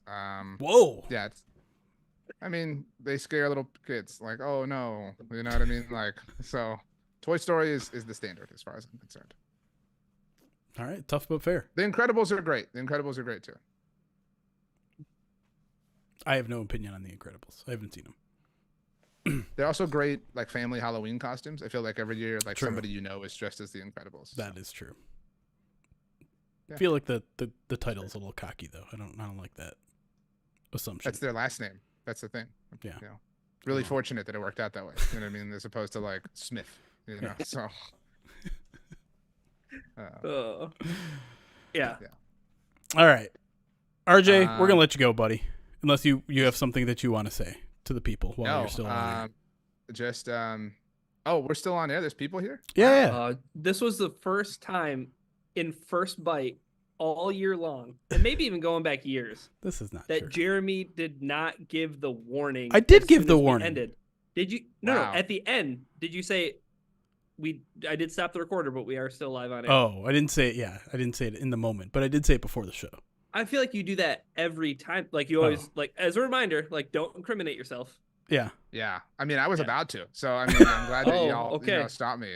But Well, your Disney takes are out there now, RJ. So wow, that's good to know. I'm proud of them. You know what I mean? So I definitely am glad people heard them. I'm at RJ Ochoa. People have a problem with that. Now they know to clip it and tag you so that it can make its way back to JP. That's true. I don't know JP. It's like Acosta _32 JP, but Something just like look that. him up and tell him how Carter sucks. My final takes as I leave. I told Jeremy earlier, I finally watched Oppenheimer. I'll be the first to say, really good movie. I know that nobody feels that way, but it was a really, really good film. I also watched Beef on Netflix recently. Oh, Really Beef is good, right? excellent. Very good. I'm open to recommendations on what to watch next. Jeremy recommended Mad Men somewhat narcissistically. That's not true. I actually recommended Fargo, and then I mentioned that John Hamm was in the new season, and then we went to Mad Men from there. Yeah, that's true. I think I'm gonna do House of the Dragon next. But I'm open. I'm open to be swayed. You know what I mean? So that's where I'm at. All right. Other than that, I did want to say one thing about that 2016 Cowboys Lions game. I don't know if you both remember, but Zeke Elliott had like an 81-yard screen pass that he took to the house for a touchdown. Do you remember this? I do. Yeah, because he was on my fantasy football team. Well, congrats. And that was like Christmas, the day after Christmas. So it was in a playoff game. So yeah, it was awesome. Well, in the most Dallas Cowboys thing ever, I don't know if you or Lions fan knows, but I think this is interesting. At the time, just about every skill position player on the Cowboys had kind of a signature celebration. Like Des Bryant threw up the X, Zeke Elliott would do the feed me thing, Cole Beasley did like a sauce thing, and Terrence Williams had kind of like a strut walk. Zeke did them all. So it was like really cool how he did like all of his teammates' individual celebrations. But again, it was also a really Dallas Cowboys thing that it's like, oh, everybody has like a branded celebration. So like we have to do them all to get them all out at once. So only the Cowboys. Yeah. I remember that game because Zeke got suplexed and they called a personal foul God, who was penalty. that? It was some veteran on the Lions. Dayron Curse. He was a rookie that year, but he was playing in Minnesota. Man, wasn't it? No, I thought it was. Was it It was Jared a line- Davis? It was a lot. It was no. It was a lineman. Jared Davis wasn't in the league yet. It was Why can't I think of interior defensive lineman? No, Sue? not Sue. Sue was not Ndamukong there. Suh. Nope. 2016 guys. It Yeah. was Nada. the Alabama defensive tackle Ashawn. I'm pretty sure it was Ashawn. That sounds right. Yeah, I'm pretty sure it was Ashawn. But do you know who the Lions running back Jeremy was in that game? Probably It some was- high Javid draft pick Best? that didn't Does work out. Does RJ remember? Javid Best. Mikael Ashur. No, it was Darius Sanders. Zach Center. Yeah. Wow. Yeah. Good times. Well, I have my last 3 words prepared to leave. If Okay. You are both ready. Okay. Ready? Here we go. Yeah. And again, I'm open for show recommendations on Twitter. Peace, love, and loins. Perfect. Later, buddy. What an outro. That's an exit right there. Peace, love, and loins. That's like, Oops. oh man, I know what I definitely want to get now. I want to get one of those awful signs that you can find at like TJ Maxx or Marshalls or whatever, like the live, laugh, love. Yeah. Live, laugh, loins. Live, laugh, loins. I'll hang around for a little bit here since it's early in the evening. We're usually up against like Thursday night football when we're doing this, and it's not even 7:30 yet. I know, but you are also, as people probably have noticed by now, not at home, so I don't want to keep you too long. Yeah, I'm not at home, but Oops. I don't mind. Honestly, like I kind of miss coming into work. I never thought I'd be this old. What? You've been off for like 3 days. Yeah, I don't know. I feel like if anybody should understand that, it should be you. Because I'm a workaholic. Is that what you're saying? Yeah, like I'm the same way. All right, that's fair.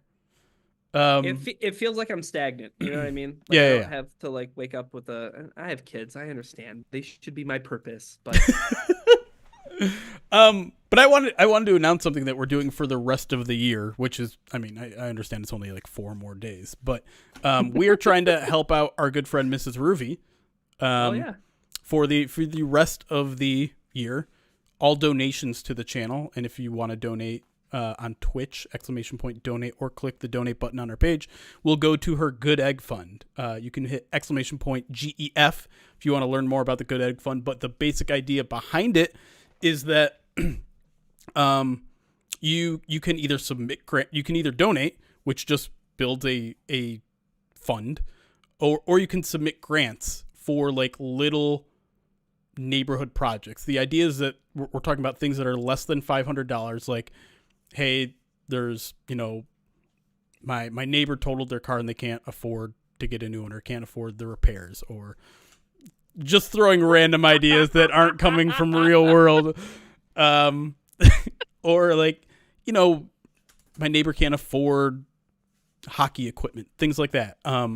somebody has an accident and they can't do yard work, and Sure. they need their yard picked up and cleaned up. Yeah, little like neighborhood do good by your neighbor projects that are relatively low cost, and just helping out your fellow people. A really awesome, cool idea of a very simple premise. So we'll, again, from here until the end of the year, any donations, !donate, will go straight to her Good Egg Fund.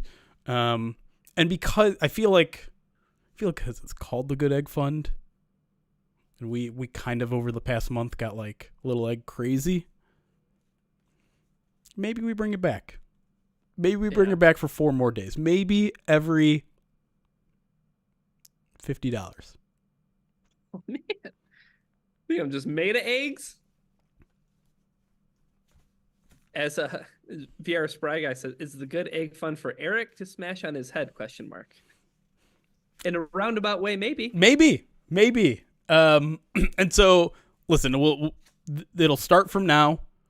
We'll do a stream for the Madden Sim on Saturday. I think I plan on doing the Madden Sim Saturday morning, even though it's a Saturday game, and then we'll probably do a post game Sunday night, I would imagine. I don't know what the Sunday night game is. But that is New Year's Eve. So we'll probably do one earlier in the day, maybe. I don't know. The thing is, like, the outcomes of the games.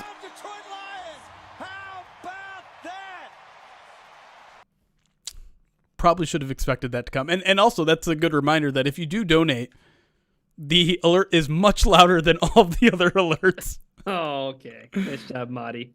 So yeah, thank you, Marty. I'm gonna go get an egg in a second. We haven't decided.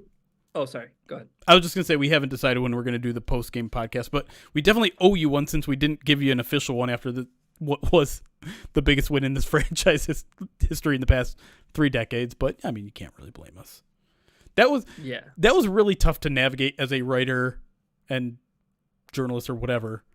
Like, how much do I take time for myself during the holidays, and how much do I have to be like, well, this was also just a monumental moment in this franchise's history that I can't ignore. I can't undercover. Yeah, no, so tough. I got to my sister-in-law's house and like I think the cool thing about it was being around family. Yeah. Like, yes. I didn't feel like compelled or like I needed to like go talk about the game elsewhere because like everybody was just having a great time and they were talking about their own stories and you know what I mean? And it was like I was so much more comfortable doing that. And then as soon as that died down and everybody started to kind of do their own thing, I was like, okay, I want to celebrate with like all like the Lions. I want to catch up with all the Lions stuff that's going on. I think that's exactly how I treated it. Is like it was incredibly fun to watch and experience, and I know my family got a kick out of watching me, particularly on the very last drive of the game when I may have temporarily lost my mind after being almost quiet as a mouse, not steady as a mouse, quiet as a mouse, the entire game. And then John Kaminsky decides not to jump on the football, and all hell breaks loose after that. Just because, like, I mean, if there was ever a feeling that same old Lions was going to come back and devour us, it was Justin Jefferson immediately converting a 3rd and 28 right after that happened. The, was it 3rd and 19? Or was it 3rd and... It was 3rd and 28. Okay. Oh, there's another 3rd and 19 that they converted. Yeah, that sounds right. Yeah. But anyway, so I think the thing about that play, though, right? Mm-hmm. It didn't look like a for sure first down. Me and Eric talked about this on the Pride of Detroit Direct video. And Mullins is going to spike the ball, and I'm screaming, the game's over. Well, it's not only that it looked like he was short. The Fox graphic said 4th and 1. And 1, not 4th and inches. Like, Fox was like 4th and 1, and he spiked it, and I was like, the game's over, right? Yeah. Yep. No, that's I was screaming out loud. He just spiked it. The game's over. And then it was just 2nd and 10. Yeah, it was so just like bro. And the Fox broadcast did such a horrendous job with replays. Like there were so many big moments. The Justin Jefferson touchdown that like he was sliding, like it for the most part it looked like it was probably a good touchdown, right? Yeah. But I was like, I don't know. Did he have possession of it? Like as he's sliding out, like, but it was just like touchdown, gritty, extra point. It was like, what can I? And then it wasn't until they got back. It was awful. It was like the broadcast was so terrible. Like I shut off the commentary at like right going into halftime because it was like Kenny Albert's 2nd or maybe 3rd time saying that the Lions were going to get the ball out of the half, and I was like, How was there not someone in his ear the first time be like, actually, no. That's what even on Twitter, I was like, Kenny Albert and the Fox producers, the Lions do not get the ball coming out of the half. Like it was so and I feel like I switched up the vibes. So I'll take a lot of credit for the way that Lions played. The Lions good football. Immediately went into the 3rd quarter and blew their lead. Yeah. But then they got it back and everything was good. And like I said, like you said earlier, like I haven't had really a chance to talk to you or to anybody on Twitch about like the game and I know that you said the Kaminsky not falling on the fumble. That felt a lot like, oh my God, this is going to be the SOL thing. Yeah. But it was even like, for me, it was like the drive before that, where it was like, they're doing everything in their power to not finish the not finish the game with this football that they desperately need to hold on to. Right. And yeah, I know you mentioned it. It was like, why are you breaking the huddle with like 8 seconds on the play clock? And why are you making the play calls that you're making? And like, there was just so much of it that was like, I'm literally like, real quick, the last thing, like leaving, like we were late. Like I was kind of at odds with my wife because she was earlier in the week. She was like 4:00, like Christmas Eve is going to be 4:00 at Nikki's. And I was like, well, I hate to tell you this, but like potentially the biggest game in 30 years for the Lions. So we're probably going to be a little late. And she was like how late? Like we're leaving at 4:00. And I was like, we should be good. I'll let you know the day of the game. When they went up 30-19, right? Yeah. Yeah. They're up 9, 30-21. They're up 9, right? 2 scores. They're up 30. They're up 9. And my thing was, they're gonna get this ball back, and don't worry, worry, honey. We're gonna get out of here in plenty of time because they're just gonna run this freaking football. Yeah, they've put games to bed plenty of times on offense this year. Yep. And I was the last person to get in the car. Everybody was packed into the car. All the presents were packed into the car. The kids were already halfway through an episode of Bluey. At least. And because I don't think the game finished until like 4:15. Yeah. Yeah. They were in the car. They were in the car at like 4:00. Like they were in the car for almost 15 minutes. And like Amanda came back in the play after Justin Jefferson catches that ball. So I'm like, I don't need any of this right now because this is shaping up to be one of the worst moments of the year. I can't deal with the stress of the holiday right now. Right. And this. Like it felt like too much. Was the very next play the one where KJ Osborne beat Brian Branch pretty handily, or was that a couple plays later? So they spike. So she comes in as Jefferson's making the catch. Okay. And I'm freaking out because I'm like about to blow my coat on because I'm like, game's over. Nick Mullins just spiked the ball on 4th down. And then it was just it was KJ Osborne. Yeah. And the only thing I could think of, because he had the touchdown in the 3rd quarter too, right? Yeah. Was just the conversation we had with the Reef. I got tagged a lot on Twitter. I don't think I tweeted once from my personal account during the game, and that was definitely on purpose. Like I didn't want to be part of the conversation. I just wanted to be like the fan id, just like typing in all caps the entire game on the Pride of Detroit account. That's all I wanted to do. And I could I have tweet deck, so I see like way on the very other end of tweet deck, just like at Detroit Online, KJ Osborne, this is your fault. I know. And he makes that catch on that drive, and I'm like, yeah, of course. Of course. Yeah. And man, I am so glad that for our 5 questions with Daily Norseman, they asked me about a player on offense and a player on defense that had flown under the radar, and the one on defense I told him was a Fatu Melifonwu.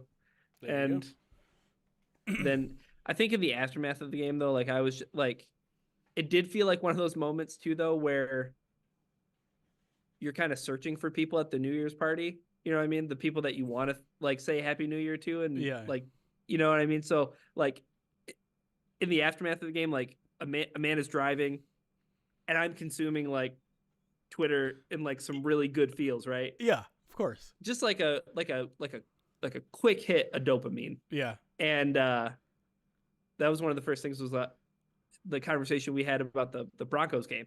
I was like, man, I hope that's just not the Fatu Melifonwu game. And then like he goes win NFC, defensive player of the week. And it's like, oh, okay. This might be it. This one might be it. So that's when I like, just as like a victory lap, and like also trying to find that person in the party. That's like, I tagged you, and I was like, is this the Fatu Melifonwu game? I did see it. Yeah. It was, so I was in a weird situation, which we were at my uncle's place with my 2 nieces who don't care about football. I tried to get them a little bit more into football on Christmas Day. We watched the Chiefs Raiders game, and the initial draw of it was Taylor Swift. She was at the game, so I'm like, okay, that's a nice easy in. An easy in, yeah. And then at halftime, I realized that there was a Nickelodeon broadcast going on, and we're like, oh, I'm in. I'm gonna get them into football, and like, it lasted for about a quarter, and then they're like, all right. This is just football. It's just like the abominable snowman. We've seen him hanging on the goalpost 5 times already at this point. It's not even that cool. Yeah, and I can't believe we went through an entire podcast with RJ without bringing up the 2021 MVP, Dak Prescott. Did he win it one year? The only reason I know that is because I was looking at Dak Prescott's PFR page earlier, and they include, and it's in orange, which I love. Yeah. I had an original point about about after right after into football, right? Yeah. Well, no, since we were at my uncle's place, and right after the game, like everyone's like, okay, let's go, and I'm like, I have to write. What do you mean, let's go? I have to watch press conferences. I also want to like hang out online for 30 minutes here. I have to edit a whole bunch of stuff. Like, oh, we thought once the game was over, you were done. I'm like, what? That's when it starts. That's when everything starts. I have to do a newsletter. So they gave me like 15, 20 minutes. I mean, it was just like a 10-minute drive back to my mom's place and started working again back there. But it was just like, it was a little chaotic. I'm very much like a creature of habit. So even just like writing in a different space is like my whole world is being turned upside down. This is very weird. I can't find my groove. But we got it done. Yeah. Did. Ooh, calls of the game just dropped. Yeah, I was gonna mention that to you. The other thing I was gonna mention was I never realized how good Lions fans were at losing until I seen the way that Vikings fans have. Oh man, that's why I say though. Like I kind of think I hate to put it like this, but I don't feel like Lions fans are that unique in the way that they respond to things. Like I think just NFL fans are crazy. Yeah, I think so. I guess to my point though, I think that Lions fans can lose a little bit better. Maybe. Wait, where are calls of the game? I don't see them. I think it also kind of speaks to just the way that the Vikings were spoiled last year. Like the way that they were just literally the luckiest team in the NFL. And then as soon as bad luck and misfortune happens to them, it's the only reason that a team wins the game, right? Right.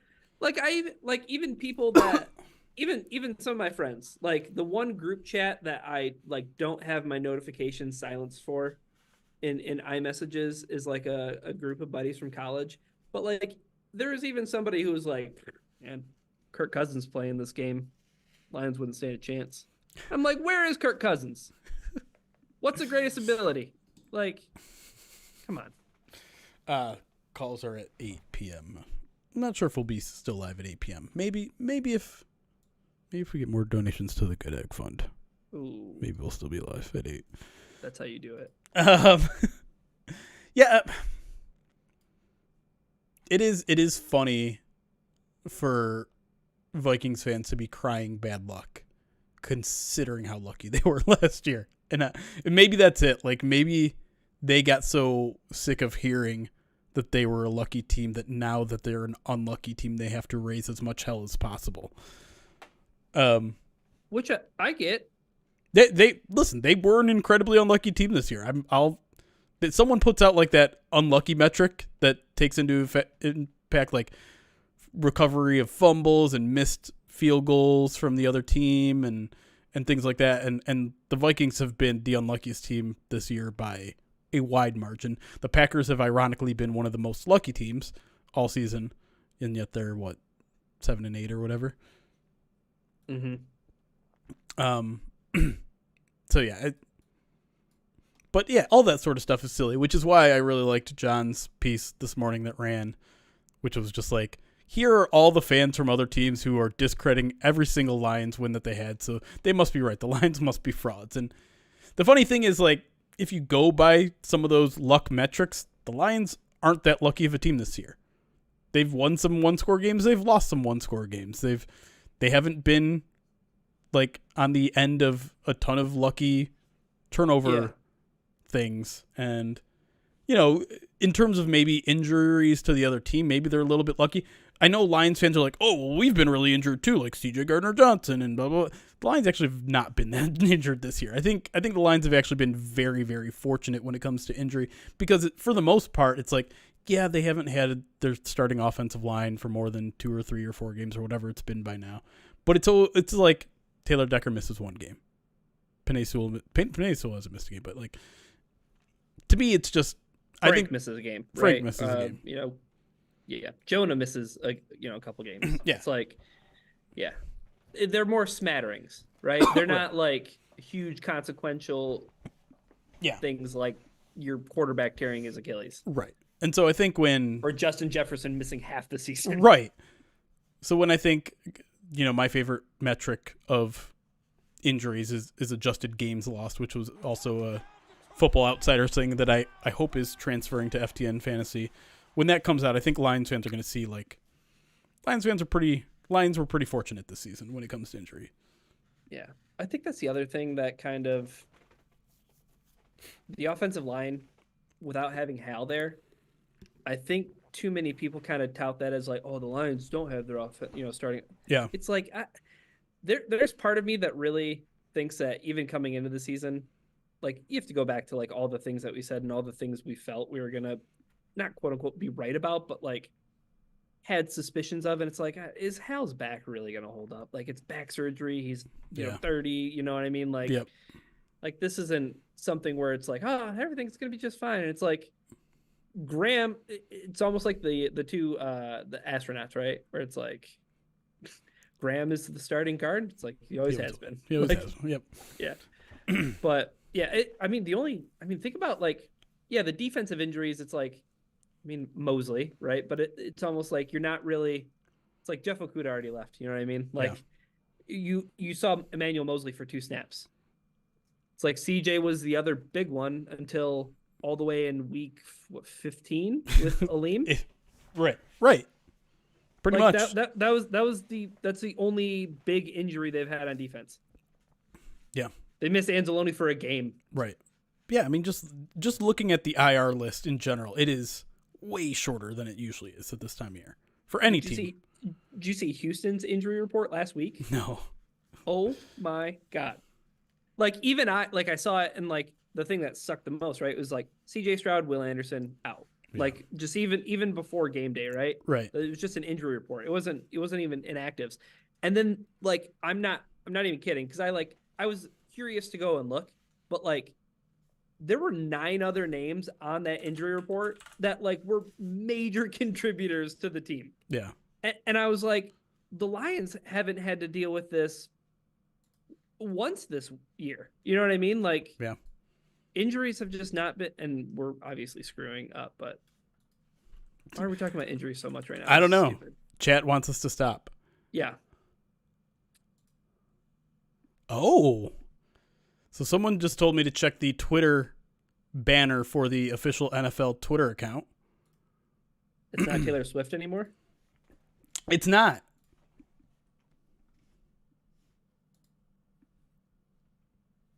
It is the Detroit Lions celebrating an NFC North title. Nice job, chat. You gave Jeremy more work. Tom Kennedy is on the NFL Stop. Twitter banner. Look at TK Dude. Over there.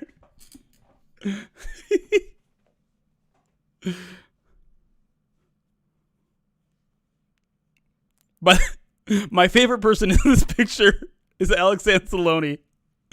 Just looking at just completely unaware of the moment. Framed perfectly. Whose teenager is this? Right next to him? Yeah. I don't know. There's Anzalone, and then there's just one eyeball and a tuft of hair coming out of backwards hat that's making Colin Cowherd Squirm right out. It's wide receivers room, right? It's Yeah, Antoine mostly. Randall L, Yeah. Khalif, Josh Reynolds, Amon Ra. Oh yeah, I didn't even see Randall right J-Mo. there. J-Mo looking just calm and cool as ever. I love Khalif. TK. I didn't even realize TK was going to make the trip to Minneapolis. You got a shirt. He got a shirt. He got one before Iffy did. That's pretty cool. But it does feed into the Minnesota fan. They were never going to let the Lions lose that game. They got people on NFL Network crying because the Lions won their division. They were never going to let the Vikings win that game. Nick Mullins was never going to let the Vikings win that game. And I underestimated that so much the whole week. That was the whole, I can't say that's the whole reason, but it was definitely 1B to 1A. Mm-hmm. Like, what was your most shocking takeaway from that game? Mine was Jared Goff not turning the ball over. Yeah, it's probably something along those lines. I don't know. I went back and watched and read part of my previews, like the kind of like conclusions at the end of each one. I'm like, kind of nailed it.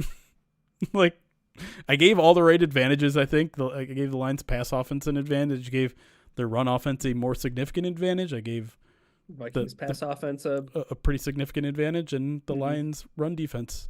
Maybe not. Maybe that was the one where it's just like, okay, I knew they'd be able to kind of hold them in check, but what was it? 11 rushes for 17 yards or whatever. Yeah, and I guess that makes me, because the difference between the Vikings and the Cowboys is that the Cowboys have a quarterback. You know what I mean? Right. And he won't turn the ball over. He won't turn the ball over, but 4 times. I think that's the thing that like, that should have been the one thing I think I know. I think that the Cowboys are just going to throw the ball all game long. That's why I said that's why it was the one thing I think I know. 375 yards. But I think that's ultimately going to lead to, like, I mean, I don't know if Detroit can. That's maybe the most thing I'm looking forward to in this game is like, can Detroit hang with a team if that other team just wants to absolutely pick on the part of the Lions defense that doesn't work. You said it, like, this is a good playoff warm-up game. Because is, you're going to face teams that can throw the ball as well as Dallas can. You're going to, like, if you're going to make a run, maybe you get the Rams in the first round. They're a team that can throw the ball pretty well. Yeah. The 49ers can throw it pretty well. Run the ball well, too. True. Yeah. Yeah. I'm still not used to that Matthew Stafford has a run game now. Like, that does not compute. It does not. Even in the Super Bowl winning season, that wasn't true. Right. By the way, Mrs. Ruby is here and subscribed for 35 months.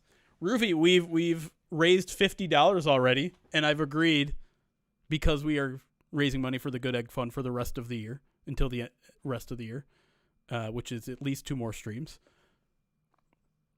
Since it's the Good Egg Fund, and people seem to enjoy some of our egg shenanigans on Movember, we're bringing it back. Every $50 donation, it has to be a lump sum of 50. We're not adding people's up. We'll crack an egg on our head. And so I'll do one before we get out of here in the next 10-15 minutes or so. I don't have any eggs because I'm at school right now. True. But you don't have any in the lounge? I guess you probably don't have a stove.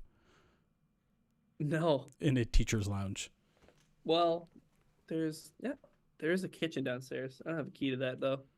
I kind of like recording my podcast from here. The acoustics aren't bad. You sound good.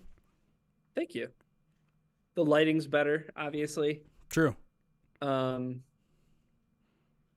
Yeah. And also, like, nobody's here to bother me. It's great. Eric still owes 20 eggs. More or less. Might be able to redeem some of those tomorrow. We'll see. Tomorrow? Oh, I forgot about tomorrow. POD firing squad. I'll pick up a couple of cases of eggs on the way over. That'd be great. Did we talk about whether or not we think the players should come rest week 16 if they can't get the 1 seed? Week 18, I imagine you mean. We have not talked about that. Yeah. So if, generally speaking, I don't know if this is 100% true, but if the Lions lose to the Cowboys and the Eagles beat whoever they're playing, the Cardinals or whoever they're playing, it's almost impossible for the Lions to get anything other than the 3 seed. So they'll go into week 18. Oh, and the 49ers have to win too. They're also playing someone where they're 13-point favorites or something. Mm-hmm. So if the Lions are locked into a 3 seed, which is quite possible, like essentially like if all of the games fall the way Vegas odds say they will, the Lions will be essentially out of anything other than the 3 seed. So I don't know what I don't have that strong of a feeling either way. I think part of it is just like I grow exhausted of this conversation every single year that it happens with some team, because there are examples of it both ways, right? There's an example of you play your starters, someone gets injured, and you look like a huge idiot. There are examples of resting guys and then you're coming out flat the next week, and everyone points to that single decision as the reason why you came out flat. I don't have a strong feeling either way. I really don't. I think in general I like to play a little bit more conservative and not risk injury, but I'm not going to be pounding the table one way or the other. Yeah, I agree with you that I think that's one of the most annoying parts of football discourse is week 17 and week 18, and people talking about, I think people talking in full measures about what you should do, right? Because to everything you just said, it's like you should rest your players because you gain X, Y, or Z advantage, or you shouldn't. And like, that's the only way to do it but like you said, there's examples all over the map in terms of performance coming out of that. The thing that I feel about it with the Lions is like, I don't even want to talk about it until it's a thing. You know what I mean? Like, I feel like this game has to happen. You know what I mean? Otherwise it just feels like a wasted conversation. That's fair. It feels very mock draft adjacent. You know how to turn me off of a subject. I will say the thing I would be rooting for week 18 though is to see Teddy Bridgewater against Minnesota in his final professional game. Yeah, like give him a quarter. Yeah. But at the same time, like if I think I know Dan Campbell the way I know Dan Campbell, if that game is close and it's the fourth quarter, Teddy Bridgewater is staying on the sidelines. Like this, Dan Campbell likes winning football games, which like should be a thing that anybody should be upset with. Right, as a Lions fan. But I mean, like I know even you were upset in the Baltimore game where Jared Goff is playing until the very end of that football game because according to Dan Campbell at the end of the game, I still thought we were going to turn it around. Like that's how competitive he is. I was upset that the Lions were playing their starters at the end of the Bears game, the first Bears game. Yeah. Yeah. And you know what? I was right in the Baltimore game. I was wrong in the Chicago game. So see how dumb this discourse is? Right. Yeah. Yeah. To that point. Exactly. But yeah, I don't know. I mean, how split do you think? Because there's so many people in the chat that are like, yeah, Teddy B. And, you know, I would love to see Bridgewater play. Yeah. But I feel like there's got to be a lot of people who would be like, I want to see Hendon Hooker play. Like, I want to see him play some NFL football. I think there's a very, very small chance of that actually happening. While it would certainly be good for him, I don't think they think he's going to be anywhere close to ready. And it's one of those things where you can see it happening with the Pistons right now, but it's like you don't want to put a young player in a position to fail. Right. Right. And that's like that. That's a very complex Vikings defense to throw a rookie who's been practicing for a month into. And coming back from an ACL, right. Where you athletically are not going to feel right. Yeah. So when you do try to escape the pocket for the first time as an NFL quarterback, you're not running against, Mississippi State's linebackers. Yeah. Like Eric Kendricks is running after you. Right. Later, Ruby. Thanks for stopping by. And don't be so concerned about the Cowboys game. I was just saying before, like, it's fine. Like, I know you don't like the Cowboys, neither do we, but we're in a power position with them where they're the desperate team. We're just like, sure, you can have this one. It doesn't matter that much to us. It's a pretty big flex. And these last 2 games don't really matter. We took care of business in the first 16. To me, that's almost the bigger draw to resting your starters in week 18. I just want to do that because we can. It's like, yeah, sure, Minnesota, you want to try to beat our backups? Go for it. Maybe you will, maybe you won't. We don't care. I feel like Brandon Staley would try to rest his starters for week 17 and week 18. What? Didn't he do something with that? Like he messed up in some way? Did someone get injured? Oh, Mike Williams got injured. Yeah. I don't remember the exact situation, but oh yeah, it was silliness. Yeah. I forgot why he was in or why it was ridiculous that he was in, but yeah. It was what was the game? Because it was the game. Was it? I think it was week 18 last year where like there was nothing to be played for on the Chargers end. They already clinched a wild card. Yeah, and they couldn't win the division. So Mike there you Williams go. played and got hurt. One example of why you rest your starters. Here's the thing. I think you rest like those guys that need the physical rest. You probably rest Frank. You probably rest Taylor.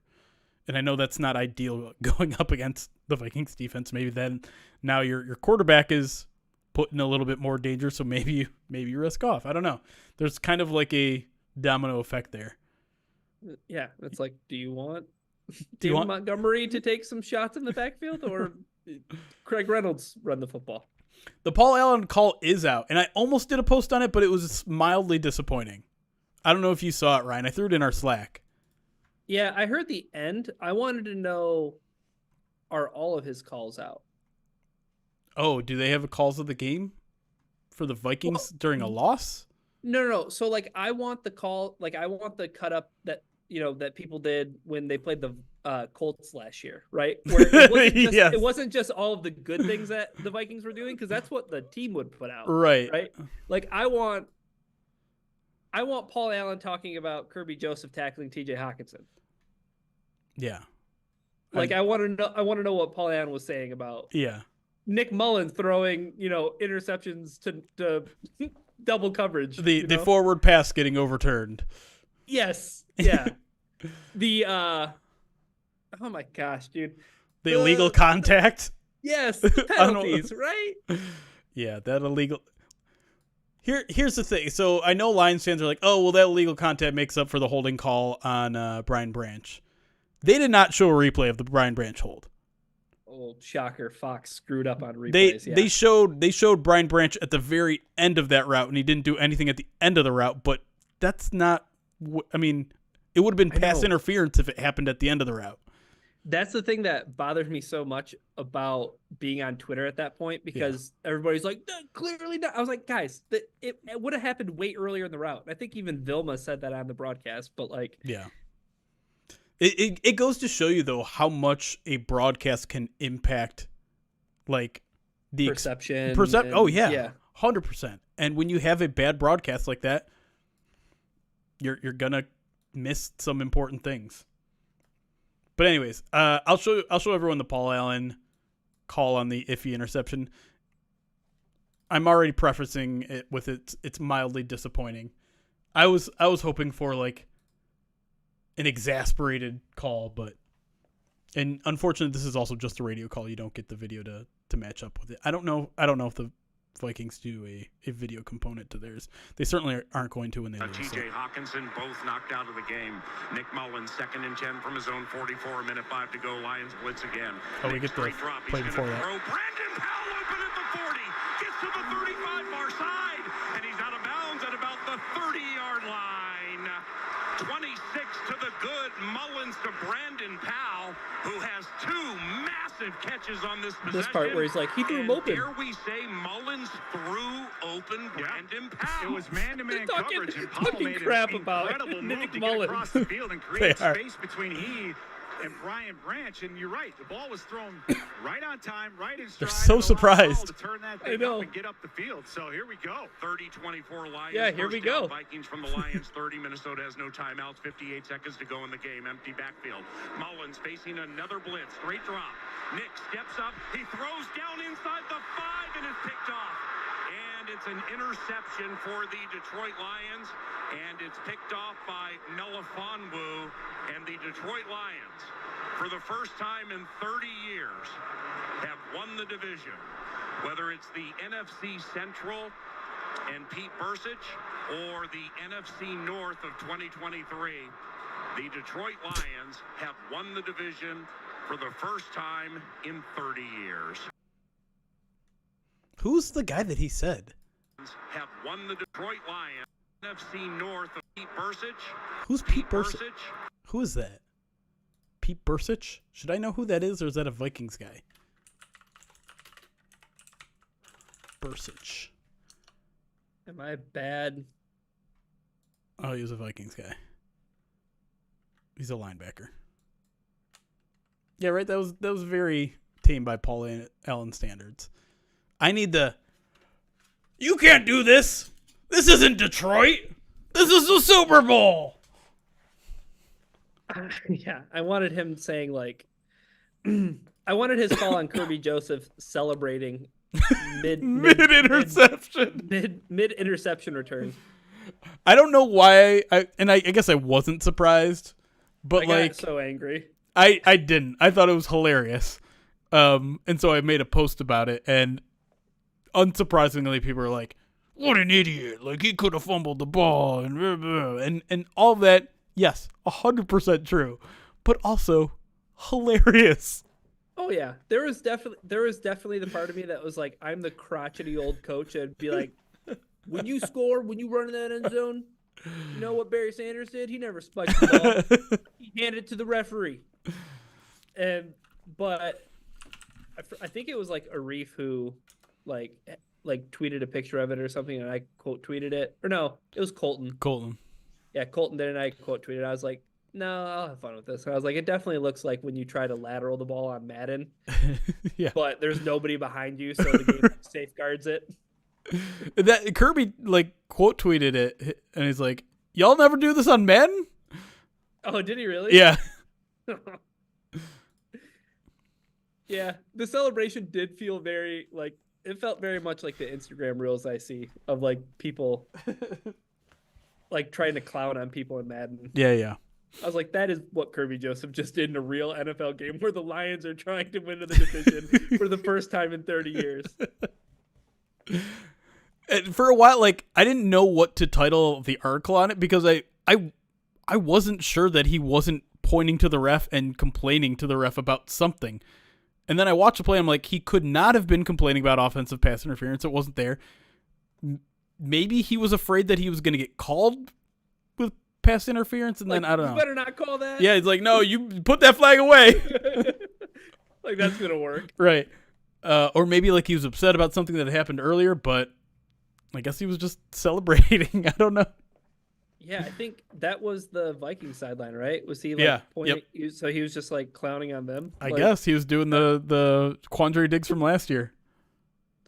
Oh, So I'm getting ready for the holidays. And all of us as Lions fans were like, "You should have got that." Right. All right. The calls of the game is about to premiere. Right.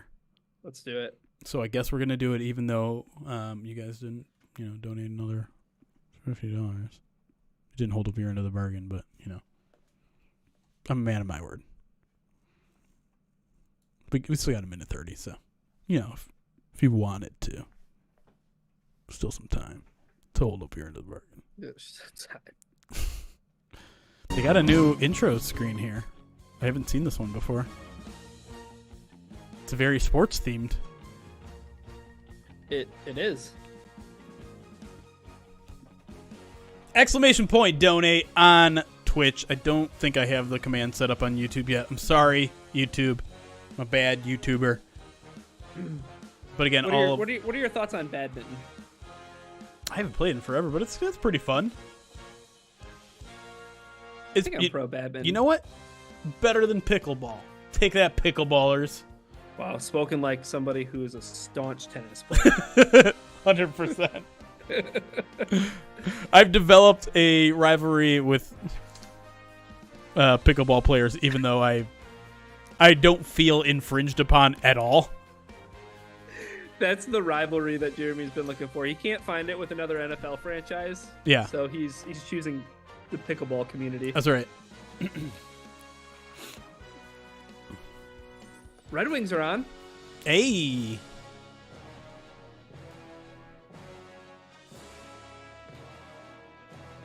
How sad were you last night? Pistons. What was last night? All right, shut up. Yep. Formation behind Goff, turns, gives to Montgomery, head down to the end zone. Is he in? Yes, sir. Touchdown. Just what a Detroit drive. Lions. Start the game. Montgomery takes it in from a yard out, and the Lions are on the board first. 7-7 game. Minnesota going forward on fourth down. Mullins back, looking, throwing deep downfield. Yes! It is picked off by the Lions. Intercepted that time by Brian Branch. There it is. Spot down, kick on the way. It is up, and it is good. Third down. Mullins leans in. There's the snap. He's back. Blitz comes. Mullins looks, drifts out to his left. Got a man open downfield. It is intercepted by the Lions. Closing speed by Kirby Joseph. Coming back down the right side, and he's got the interception. Goff takes the snap, turns, gives to Jameer. Jameer picks his way over the right side, gets outside. There he goes to the 10, to the 5, to the end zone. Touchdown, Detroit Lions. Jameer Gibbs 14 yards to the house, and the Lions extend their lead. Patient running, just finding his way to the outside. A big-time play by the Lions rookie. And give him a stiff arm on the way to the end zone, too. That young man there with that twist and turn and that juke and that jaunt, that man can do it. Nice job, Jameer Gibbs. Chandler joins his quarterback, Mullins, in the backfield. Mullins takes the shotgun snap. Blitz comes. Mullins back. Going to get hit. Going to go down. Sack back inside the 45-yard line. Iffy Melifonwu got him. That is a big-time play by that Lions defense. Here they come, out of the huddle and to the line. Goff is going to go empty out of the gun. Jared takes the snap back, looking, throwing, middle, caught, touchdown, Detroit Lions. Amon-Ra St. Brown and the Lions have the lead back. Goff is going to move in behind center, Gibbs the lone back behind him. First and goal, Lions. Goff takes the snap, turns, gives to Jameer, running right to the house. Touchdown, Detroit Lions, untouched. They just opened it for 26, and he I didn't found realize it. how big Mullins a hole that out of the was. gun. There's the snap. Mullins back with a lot of time. Throws deep downfield. That's up for grabs, and it is going to be intercepted by the Lions. Kirby Joseph. Kirby ran under it. The pass intended for Justin Jefferson, and the Lions have got it back. Second interception of the day for Kirby Joseph. Third interception of the day for this Lions defense. 58 seconds to go. Clock will start on the snap. Mullins takes the shotgun snap. He's back. Mullins looking. Pressure comes. Stepping up. Looking. Throwing deep downfield. It is picked up by the Lions. Intercepted. Coming back the other way. Ifatu Melifonwu. This is going to be over. Lions are going to win it. Lions are bringing the NFC North title back to Detroit. The fourth interception of the day delivers for the Detroit Lions. This game is over. The NFC North race is over. The wait for playoff football in Detroit is over, folks. After 30 years, the Lions are bringing it back as division champions. There's the snap. There's the knee. There's your game. Detroit, you've waited for this. It's coming your way. Playoff football is coming back to the Motor City. There's a lot of work left to be done. Let's be clear about that. But this moment, this accomplishment is proof that there's work being done. Big time stuff, man. Big time stuff. Two teams meet out in the middle of the field to say job well done, job better done on this day by your NFC North champion, Detroit Lions. Hit the road and delivered. Knew what they had to do. Just needed a win and needed to beat the team that held the crown. And that's where they are right now. They will head to that locker room. There'll be a celebration. There'll be a flight home. Hey, you look up tonight, You see something moving at a high clip from west to east, it might be Santa. Or it might be your Detroit Lions bringing the division crown and playoff football back to the Motor City. I love it. Lions win it 30-24, our final score. This is your home for Detroit Lions football. I love that they showed that entire ending. Like that part where he's sitting down and just like taking it in, like not saying much. He's just sitting there taking it in. The part where he's talking into the table because he's just like trying to like yeah. This accomplishment. Like this is also really cool. Like that's him at his best. Like I know him calling the plays is really good, but like we both fell in love with him with what he did with the beginning of the Vikings game last year. Those kind of like diatribes that he goes on. He's so good at it. Because you can tell he feels it. Like, I don't know, this whole thing. After 30 years, the Lions are bringing it back as division champions. There's just from here on. It's so good. There's your game. Detroit, you've waited for this. It's coming your way. Look at that smile, too. Football is coming back to the Motor City. There's a lot of work left to be done. Let's be clear about that. But this moment, this accomplishment, is proof that there's work being done. Great line there, too. Big time stuff, man. Big time stuff. Two teams meet out in the middle of the field to say job well done, job better done on this day by your NFC North champion, Detroit Lions. Hit the road and delivered. Knew what they had to do. Just needed a win and needed to beat the team that held the crown.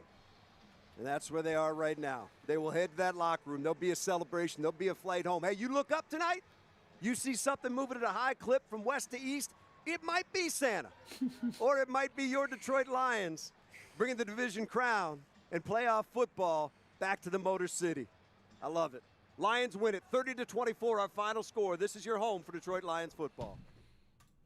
So good. So good.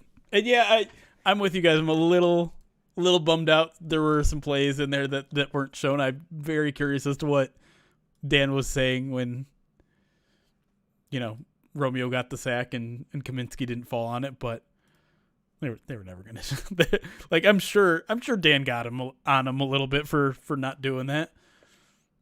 They're not going to show that. Kaminsky knows he messed up. They don't need that plastered all over their own social media. Oh yeah. No way. And if you got to worry about it, though. Yeah, and if you didn't see it, Justin Rogers talked to him today and got a couple interesting quotes. The interesting thing to me is the Lions have a saying, and it's Miller time, which is just like a mantra. Is very dangerously close to dagger time, if I'm being completely honest in what it means. But it's like this mantra that they repeat to themselves to remind themselves all the things that they're supposed to do at the end of the game. So if you catch an interception, you slide down because it's the end. If maybe if you're on offense and like you have to race to the line because you're out of timeouts or whatever. But the phrase that you're supposed to continually remind yourself is Miller time. And I don't know. I don't know if it referencing the beer. I mean, doesn't it have to come back to Dan Campbell, who after was it the Packers game that he said he wanted to have a beer? Maybe. Yeah, last year, the week 18. Yeah. Yeah. So maybe like you say that because you want to get to the end of the game so you can have a beer. Maybe sure. That works. If you're interested in that story, I'll throw it in the chat here in a second once I find it.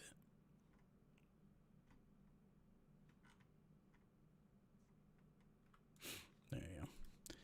After failing to fall on fumble, Lions' John Kaminsky won't forget, quote, Miller time again. I don't think it's Dan Miller time. Not behind a paywall either, so you can watch that one or read that one. All right. Anything left? Oops, I didn't mean to pin that. Before we get out of here? I don't think so. Like, I think the only PSA, and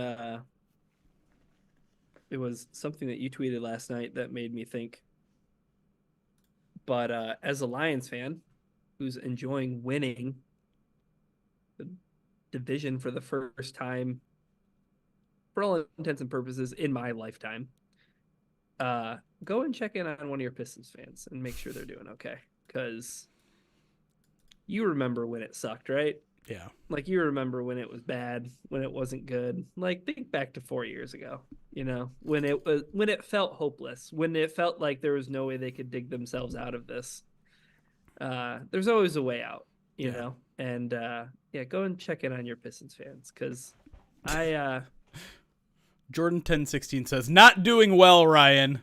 I know, and I don't want to be that person, but Jeremy was last night, so I'll just use him as the example. Lions were here. Yeah.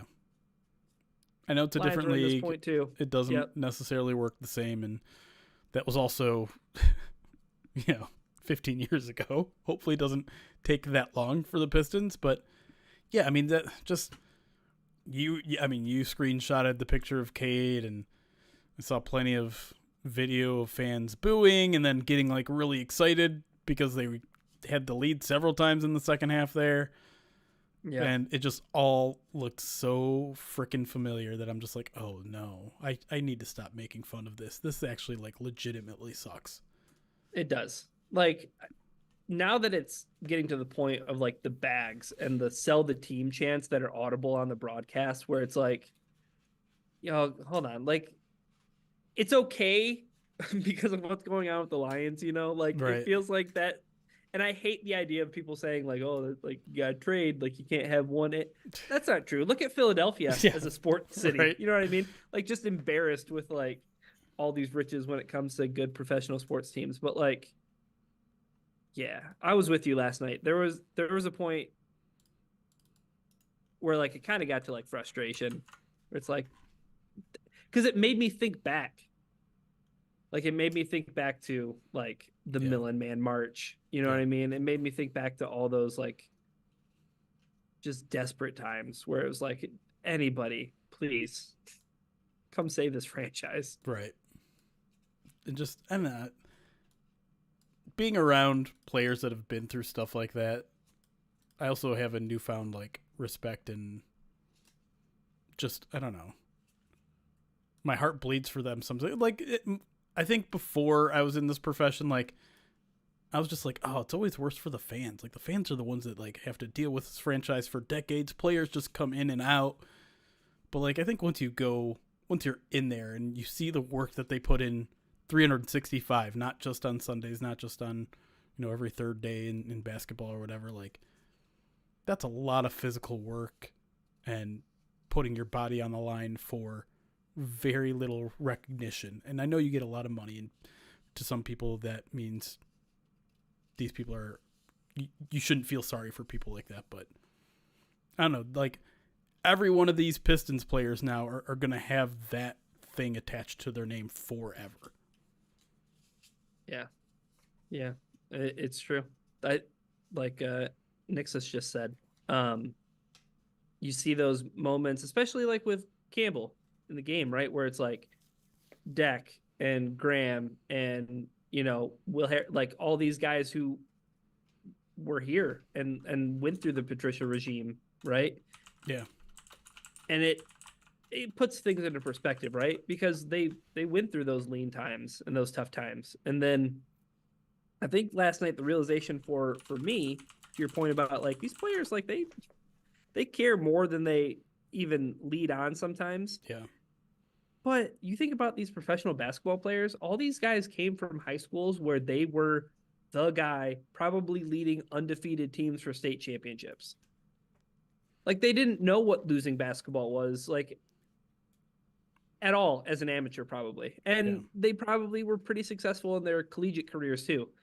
They haven't won a basketball game, something that they've been doing their entire life, for almost 2 calendar months. Yeah. Like 60 straight days of not getting a win ever, right? Like, that has to be tormenting. Yeah. Or especially for, I mean, like, to be a professional athlete, you have to be so competitive and so confident and cocky at times. Like, how much does it drain on you to just continually throw yourself into the game and probably question your abilities, question the abilities of the people around you, the coaches around you. Oh Yeah. And the person that they're all trying to look to is a 22-year-old. Right. A 22-year-old is like, that's the guy that that's the guy who's stepping up to be a leader. Like, I mean, Cade deserves all the credit in the world for what he's doing. I think a lot of people, I feel like last night seeing a lot of the tweets, it was like, okay, yeah, it sucks that Cade's going through it, but like all these players are going through it. Yeah. Like none of these guys want to show up and suck. Right. Right. Like, and that's why I put a lot of it on like coaching, but that's kind of where I think my Lions fandom kind of seeps in, Jeremy. Like, coaching matters. Yeah. People matter, right? I feel like that's the mantra that the Lions are starting to adopt a little bit too and say a lot. And people matter. Sheila matters. Brad matters. Dan matters. Yep. And Gore's, I mean, is who he is. I don't know that much about him other than he's like LA based, and that to me is already like, hey, oh, this guy that's not even around the team. Great. That's gonna work out. Pistons do a lot for the community, Jeremy. People do. I sent out that tweet last Friday, and I shouldn't have, but Oh, I didn't see it. What tweet was that? it was my timeline in the past 24 hours. Why hasn't the owner said anything 24 hours later? I don't like what the owner said. Which, it was snarky. It was a little mean-spirited. It was kind of true, but at the same time, like, I don't need to be taking down Pistons fans a peg when they're already down. Yeah, it's like you're kicking a limbless person while they're down. Like, they can't even defend themselves at this point. Like, my overall point though was like, I don't think you guys actually want to hear from owners because they're never going to say anything that you want. Like I said in the follow-up tweet, it's just like, he wasn't going to fire anybody, so I don't know what you were expecting. Yeah.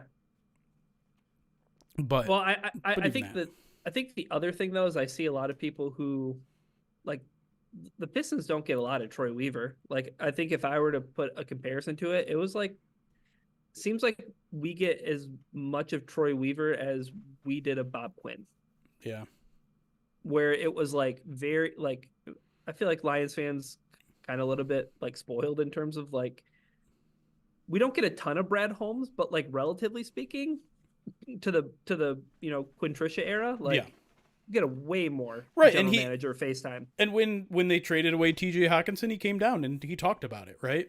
Yeah. Like, trade deadline. Yep. And talked about it. To the Lions' credit, and because a lot of people when I tweeted that was like, they were comparing it to the Sheila thing where she came down after the Lions were 1-5 last year. And I think the key difference there is that when the Pistons did it, it was reactive. When Sheila did it, I could be wrong, but I don't remember people calling for her to speak at that moment. I mean, there's always somebody, right? But right. Everyone wanted to hear from Gores or Weaver. Yeah. When, last week, whenever, I don't remember if there was a specific thing that happened. Oh, it was they lost the game that they were favored in, right? That was the first thing that ruined everybody. By then, everyone was calling for it. When Sheila did it, I feel like maybe there were some people who were calling for it, but like that, to me, that felt proactive. That felt like, I don't need to do this. People aren't calling for me to do this, but I want to, stick my neck out here. Yeah. I think that other people were the timing thing. I didn't even know about the timing thing when I tweeted that thing out. I didn't know that it happened at midnight on a Friday, which, I mean, we live in a 24-hour news environment anyway, so it's not as big of a deal as I think maybe it would have been 20 years ago, but it's certainly not good optics. Yeah, like I woke up Christmas morning to my I'm part of the teachers union, but I woke up on Christmas morning to my union dues getting pulled out of my account. It was just like, it's Christmas morning. Like that just I didn't even know you guys do things on holidays, right? Like credit card payments can't get processed. Like you can't go to the bank. Like it doesn't seem like money moves hands on Christmas of all days. But the thing that isn't so one-to-one, right, is that like Sheila, to your point, was kind of proactive in the sense that like, yeah, that season, last season, the 1-5 start it sucked, but it felt like they were just so close to getting over the hump in a way that the Pistons feel so aimless and they don't have any direction. Yeah. And it's not year 2 of the rebuild. It's year 4 of the rebuild. Fair. And that's the thing where it's like, when I think about that, I'm like, it's just not like, it's not even comparable. Like you can't compare the Lions rebuild to the Pistons rebuild, and those other teams that the Pistons just like, when they set the record for the single season loss rate, one of those teams was the Cavs after LeBron left, like literally the year that he left to go to the Heat. Right. One of them was the 76ers, who were openly saying, yes, we're losing basketball games pretty much. Like this is a team that's in year 4 of its rebuild. And imagine what's going to happen in April when they don't win the lottery. Which I think is the perfect example of why the team that loses the most games doesn't always deserve the first pick. Ugh, what a mess. It sucks. It has so, like, the only thing I feel like I can like definitively compare it to the Lions is 2020 Patricia year, where like, yeah, if I wasn't, and I mean I edited a lot, I didn't do a whole lot of writing back then, but like there were times where like it's like it's hard to watch. You know what I mean? Like I can be doing other things. You know what I mean? For sure. Like I can do other things and watch the game. Yeah. This year it's like, don't like talk to me. That's why I always laugh when players or fans are like, "Oh man, the media just loves it when the team sucks. They love negativity. Negativity sells." And listen, it's different for us, right? We're fans. So and guess what? It doesn't, right, Jeremy? Winning certainly helps. Winning helps. Business. I can assure you, page view wise, it helps quite a bit. And like, Jared Goff doesn't like the media. Whatever. He doesn't have to. I'm not going to take that personally. But when he says something like, it almost feels like the media doesn't know what to say, doesn't know what to ask us when we're winning. Like, that is such a load of bull crap. Such a load of bull crap. I can tell you for sure that everyone in that media room is thanking their lucky stars that we don't have to start draft coverage right now, that we don't have to go into the locker room of a 3-13 football team and ask them why things haven't turned around for the 15th week in a row. Yeah. Hey, Taylor Decker, why are the Lions in the spot that they're in? Right. The same question you've been asked for the past 8 Right. years of your career. Right. Like, it's fun asking people like, hey, how are you going to play now that you've won the first division in 30 years? How do you turn the page on something like that and refocus? How was it like getting texts from 1 million people on Sunday?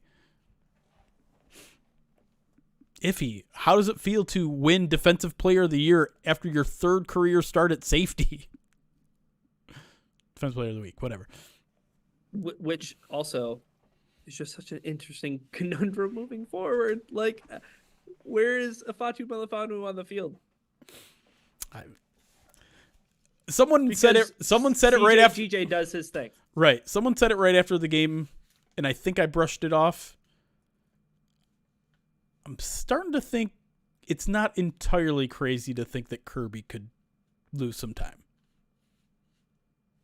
It'd certainly be weird after a 2-interception game, but he is so inconsistent and boomer bust that it's just like, if the Lions are the team, like they say they are all the time, that just wants like consistency, they want guys they can trust. I don't know if you can trust Kirby Joseph more than you can trust Iffy Melifonwu right now.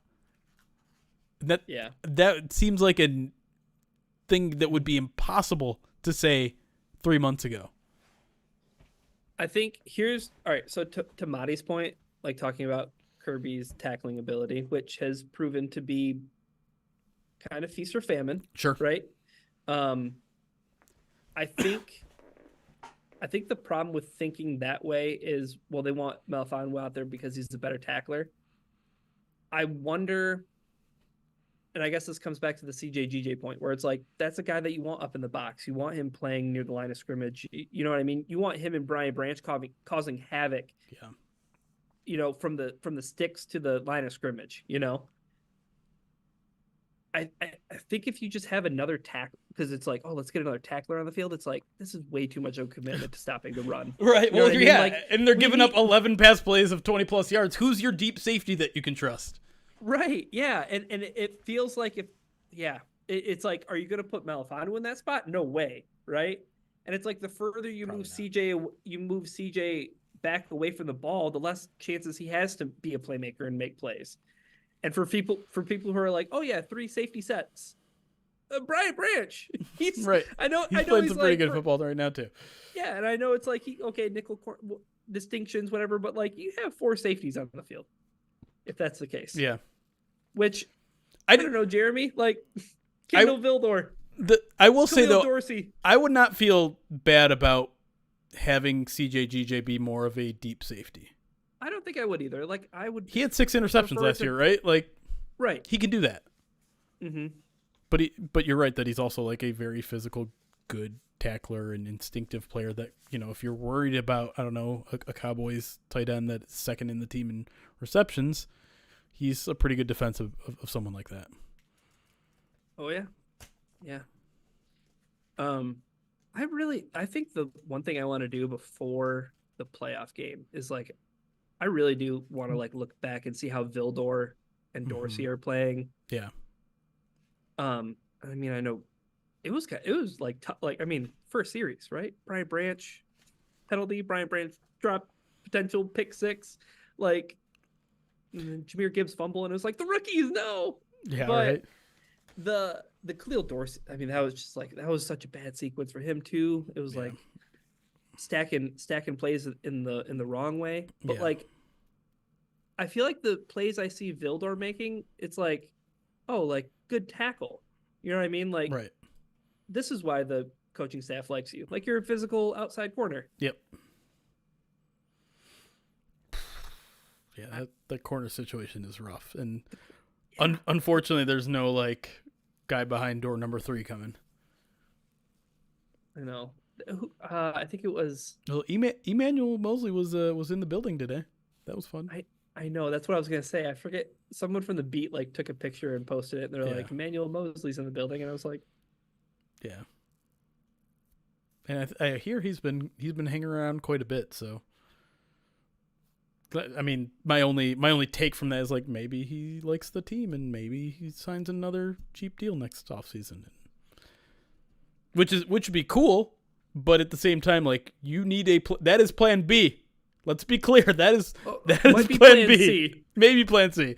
You need a plan A and a plan B. Because it feels there's too much momentum. That train, Jeremy, you're calling it right now on December 27th. Emmanuel Mosley will re-sign with the Detroit Lions. Like a 1 year, $2 million deal. Yeah, it's not like there's any like examples in the past of them doing that. Right. But the takeaway should be, you can't put all your eggs in the Jeff Okudah basket. You can't put all your eggs in the Halapuli Polyvitae basket. I wonder if anyone looks back now at the Jeff Okudah trade and be like, that was maybe a mistake. Like, that would have just been an extra body that you can trust a little bit more. Like, does anyone feel that way? Because there is a little bit part of me that feels that way. Not strongly. I mean, it's not like he's tearing up Atlanta. I mean, I did that, checking in, yeah. And he has like a 54 overall PFF grade. It's not good. But right, but you look at the Lions secondary opposite of Cam Sutton, and you're like, couldn't hurt. Right. Yeah. It almost feels very, and I know, like you just said, he's not setting the world on fire in Atlanta, but it's almost the same feeling I have about DeAndre Swift. Yeah. You know what I mean? Like, it's cool, but like, and I know the Lions aren't in need of running back, so it's a lot easier to be like, yeah, I'm happy with Gibbs and Montgomery, but it's like, it's just very much like the Mad Men gif that you tweeted out and said this is how you should respond to all the NFC North fans, right? It's like I feel sorry for you. I don't think about you at all. I didn't think about you at all. We were having a conversation today. I know we said we were going to end stream 20 minutes ago, and we're still going. But we haven't had a main POD cast in a while. It feels good to talk out some things. But we were talking about Pro Bowlers and just how many the Lions could have, and then we were having a debate about running back and whether it would be realistic for really either of the guys to make it. And we're kind of going through like the NFC running backs, and then it's kind of like an interesting debate, like Jahmyr Gibbs or DeAndre Swift, because like, and this was like my argument is that DeAndre Swift would win that. Like DeAndre Swift would go in before Jahmyr Gibbs, and it's not necessarily because he has better stats. It's not necessarily because he's on an Eagles team that gets more attention than the Lions team. To me, it's that he had a stronger start to the season, and sometimes like that kind of statement where like DeAndre Swift was the number one running back in the NFL for the first month and a half of the season, that sticks in people's heads, and that's how they think of how his season went. They might not pay attention to the rest of the season, and he's not been very good for the past 2 months. And so like that reputation of the first 4 or 5 weeks of the season will carry him to a Pro Bowl. What were people's opinion on Jahmyr Gibbs the first month of the season, Jeremy? Exactly. They don't know how to use him. And then we were also talking like, I'll be very intrigued to see if Panay gets first team All Pro this year.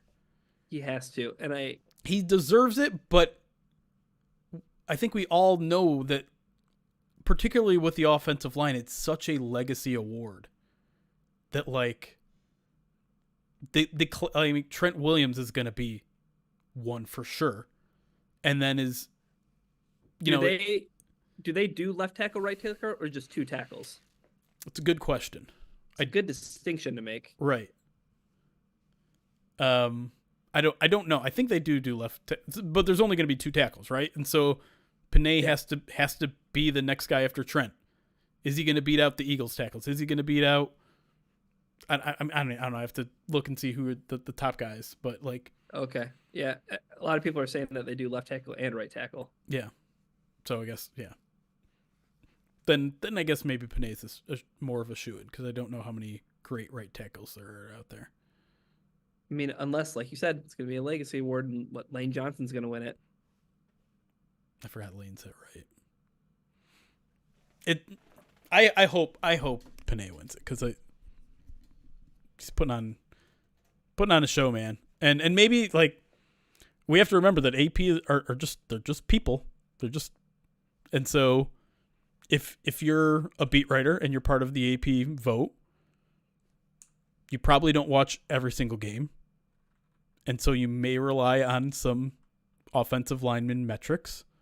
Yeah. And what's the best source of an offensive line metric? What's that, Jeremy? Probably PFF grades. As much as people hate it, but it's a nice, quick, easy resource. And Panay's number one by a long shot. Yeah. You know, an interesting stat I found. Speaking of, I guess the opposite, pressuring the quarterback. Mm-hmm. Pro Football Reference. Mm-hmm. They have individual stats? Nope, just for team. Yeah. Pressure percentage. Yeah, so this is hurry percentage.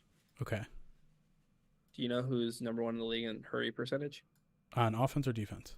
On defense. No. The Detroit Lions. Really? 11.2%. They have 64 hurries. Okay. No. They're on, The Lions defense is number 1. Got it. Rate. Yeah. I'm used to pressure percentage, which is in like the 30s and 40%. So when you said 11, I'm like, oh, that must be on defense. No. Yeah. No, their Lions are 3rd in pressure percentage at 27.1.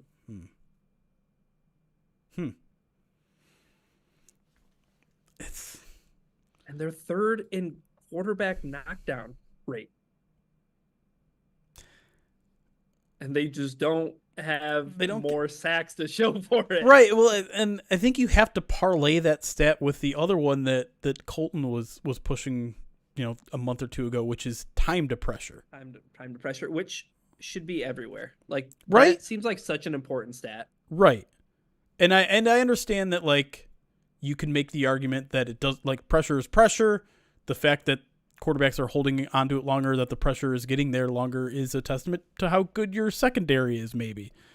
I find that a harder argument to make for this particular team. Yeah. Right.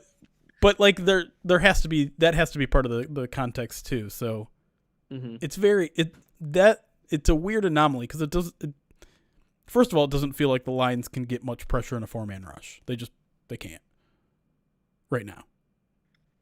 But they're sending blitzes more and more and more. And how frustrating was that during the Vikings game? The 4-man rushes at a certain point it was like, that's the only way that Justin Jefferson's getting open downfield. Yeah. Yeah. And it felt like they pulled back a little bit at the end of the game in terms of their pressures, which is not all that uncommon, right? I think the natural inclination is let's not give up the big play over top, so let's drop 7 into coverage and play too deep and blah, blah, blah. And, 90% of defensive coordinators do that, and fans absolutely hate it. Yep. But then you pull one cover 0 at the end of the game and it doesn't work, and suddenly you were the worst, dumbest coach ever. Yeah. Not to say there's not a middle ground between the two, but right. But I mean, it's just the way it works. Yeah. But yeah, I just found that so. And then the only one I looked at was hurry percentage, and I was like, oh my god, they're number 1. And then just looking at pressure percentage and quarterback knockdown rate, but like. Yeah, only 34 sacks to show for it. Yeah. And I believe that they send a blitz on the game-winning play. Did. Proof of concept. Just keep blitzing Aaron Glenn. I do wonder if, like, now that there's been 3 weeks of iffy, how prepared our team's going to be. Because, I mean, I think his pressure rate is probably unsustainable right now. Someone also told me that that Tracy Walker has like 7 pass rushes and he's 6 pressures. Kirby? No, Tracy. Tracy? Yeah. Wow. That seems crazy. That does seem crazy. Yeah. Let me tell you this. I feel like CJ Gardner-Johnson would be like really useful in that role. And it's like, okay, you might be ready for a Fatu Melifonwu, but like, I think that's something that CJ's had like as an element to his game. Yeah. People don't believe me on Tracy Walker. We'll see about this. Tracy Walker has the team's 3rd best pass rush grade at 84.3. He has how many pass rush snaps? 9. And he has 7 pressures.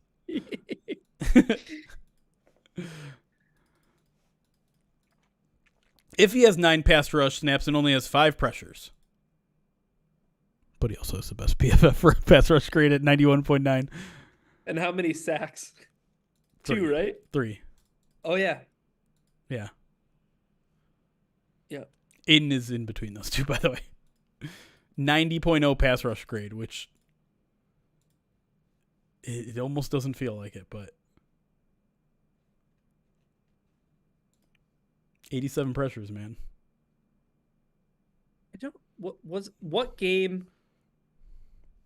I know we're going so long, but again, it feels like we didn't podcast and we hadn't talked since the Lions won the division. But True. What part of the season did you realize that like Aiden may not be the guy that we thought he was through like the first month of the season? Because I felt like after the first month of the season, I was like, he's real deal Holyfield. He's gonna get like 15 sacks a season. Like he's gonna get double-digit sacks. Honestly, I think seeing Max Crosby on the field at the same time and being like, And oh, it ended that for me. yeah, he's not at Max Crosby's level. Right. And listen, like there's only like 3 or 4 people that are, so I'm not trying to crap on Aiden, but like that was like, oh, that's what dominance in every aspect of the game looks like, despite what everyone else on the because like the Raiders don't have a lot of good guys on that defensive front. It's kind of just Max Crosby, and he's still just like tearing shit up. Yeah. Yep. That was exactly what I was going to say. Yeah. It was that Monday night game where I was like, oh, that Aiden doesn't do that. And I think I may have said that like 3 or 4 times. And Aiden's a great player, but like I thought that Aiden at a certain point before that game, I was like, oh, like his relentlessness and like the other intangible things that he can do or that he does. He's going to get up in that Bosa tier. He's going to get up in that Max Crosby tier. He could. He could. I feel like I don't know if it's going to happen. It's fair. It's fair. But that also, like James Houston. The James Houston stuff is fascinating to me. Because if you would have told me at the beginning of the season, you know, James Houston gets injured, he's going to come back at the end of the season for a playoff run, I'd be like, yeah, so who cares? Like, this team doesn't value James Houston that much. Yeah. I understand he's a great, you know, one role kind of guy, but I don't think the Lions like him the way that fans do, and I think they're trying to make him into a player that he probably won't be in this, you know, Sam linebacker role where he has to drop into coverage every now and then. But everything has changed so much in that edge room since. Charles Harris, the full-time starter and captain, is now a regular healthy scratch. Romeo Ochoa, Julian Ochoa are guys that show up once every 4 games. James Houston could slip in and be like, all right, it's me and Josh Pascal. Everyone else get out of the way, and I wouldn't be surprised now. And it also obviously, Aleem and CJGJ are like 1A, 1B. Right. I don't know. Like, I almost feel like I want to put Aleem 1A just because I think the drop off, right? But there is something about the prospect of getting James Houston back that takes me back to my point about Aiden, where it's like, but I don't know. Like, what if they could get somebody on the other side of Aiden? Does that open up more one-on-ones for him? Like, I don't know. Like, I think I just love Aiden Hutchinson playing as a 3-tech way more than I like him playing as an edge rusher. And I don't know how dirty of a statement that is. To me, this just feels like a continuation of your Sauce Gardner article last year. Michigan State fan Ryan Matthews hating on Aiden Hutchinson. I think the Lions should trade David Montgomery for Kenneth Walker in the offseason. What do you think? I'm curious as to what your Devin Witherspoon over Brian Branch article is going to look like this year. Oh, man. It kind of sucks, though, because I don't feel like Puka Nacua deserves Offensive Rookie of the Year. If CJ Stroud doesn't get it. CJ Stroud's still going to get it. I thought it was, and I hate being like, ooh, it could be an interesting discussion because that guy had a brain injury and now it opens up the potential for sports discourse. But like, so is your argument with Puka is just like, well, you have Matthew Stafford throwing it to you? Okay. Yes, that's my argument. Okay. Well, and that's the argument I would make for the site. Like, if I feel like it would be. It depends on these final 2 weeks, but like I could go Gibbs or Laporta. Like, honestly, if you wrote Laporta, you might have to put a disclaimer in there. Why is that? Because you have a bet on it. Maybe if I could get DraftKings to push me some money for it, for sure. But like, say the argument is for Gibbs though. Like, sure. 9 touchdowns. When he had half of the overall rushing touchdowns, quote unquote, vultured. Yeah. And then like on top of that, right? Like he's one of like on a handful of guys who are so elusive downfield. Like how many 20-yard rushes does he have? Like more than anybody in the NFL. Yeah. You know what I mean? Like, because here's the thing. If you want to make the argument, oh, it's the Lions' offensive line. It's like that guy's he's making big things happen downfield, like independent of that blocking. Yeah. To a degree. It was interesting because I was on Arif's podcast and he pulled out a stat on Jameer that just, it didn't feel true. And obviously Arif isn't lying to me, but like he was talking about how his EPA per play was really high, but his success rate was just average, suggesting that he's mostly explosive plays. He's benefiting from a lot of explosive plays, which, I mean, that's true. But I also I don't feel like he's having a lot of negative or, like 2-yard gain plays, which I guess is not necessarily true. Yeah. Because like it doesn't stand out. It doesn't ever stand out to me that it's like he doesn't ever feel feast or famine. You know what I mean? Like I never feel. I mean, aside from the 4th down call against the Bears. Sure. Oh my gosh. But like. I mean, that plays dead in the water regardless of who the running back is, right? So, like, there isn't times where I'm like, man, he totally left 3 or 4 yards on that. You know what I mean? Yeah. I think that's what I was feeling, too. And maybe, I don't know. I don't know what it is, but I just found that kind of to be a little bit surprising. Yeah. I feel like both of us can't be alone in that feeling, though. You know what I mean? Yeah. Like, if anything, I feel like there's some times when the ball gets handed to Monty where I'm like, and I know he's strong and falls forward and he's having an awesome year, right? But like, there just are some times where it's like Jamal Williams kind of vibes, but he's better than Jamal. Like clearly an upgrade, I think. But I feel a little bit bad for Jamal. Not gonna lie, he gets screwed by his agent. Yeah, it does suck. Let me get to a couple alerts here, and then I think we should probably bounce out of here because we both have Pride of Detroit Direct stuff to do and may have procrastinated out of all of it to do tonight, and now I'm going to have to do them all tomorrow morning, which is not ideal. But, hey, whatever. Nick the Greek, 100 bits, says Jeff Okuda's performance has been affected by torn scrotum all year. Celestial Soldier, 19-month subscribed to the channel. Thank you, Celestial. Appreciate you. Nick the Greek, another 100 bits, says, the nerds who invented the EPA metric had all of their money stolen by the Sam Bankman-Fried. By Sam Bankman-Fried. There we go. Now they are having their food stamps stolen by Brett Favre. And then he said he kind of ham-fisted that Brett Favre joke in there, which is, whatever. They don't all have to be winners, Nick. It's fine.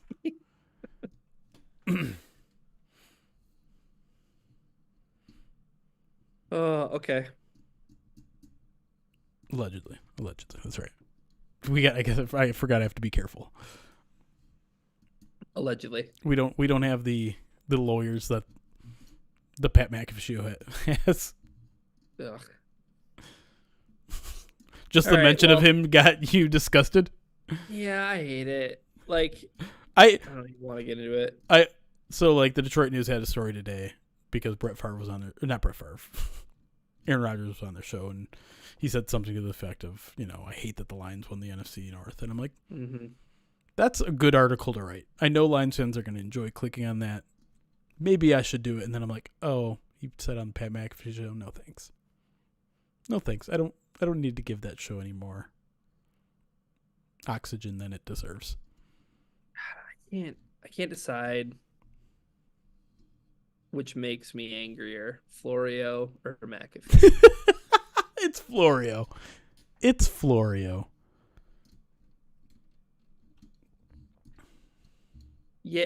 Yeah. But I don't know. Like, it's hard to choose. Like, It's both to me really it's bad. it's Florio because he takes himself seriously. McAfee doesn't, and so for some Okay. So if you- because McAfee like wrestles and does WWE commentary, but Florio thinks he's like Florio. an objective journalist. yeah, when he's also just kind of A hot Vikings take fan. I wasn't gonna say that, but to me, like Florio, I don't know. Just sometimes it feels like he doesn't know football. Yeah, there's some times where it definitely feels like you don't know ball. Yeah. Which is, listen, I'm not going to sit here and tell you I'm an X's and O's expert. I'm not. But sometimes you're just like, are you paying attention to the sport you cover?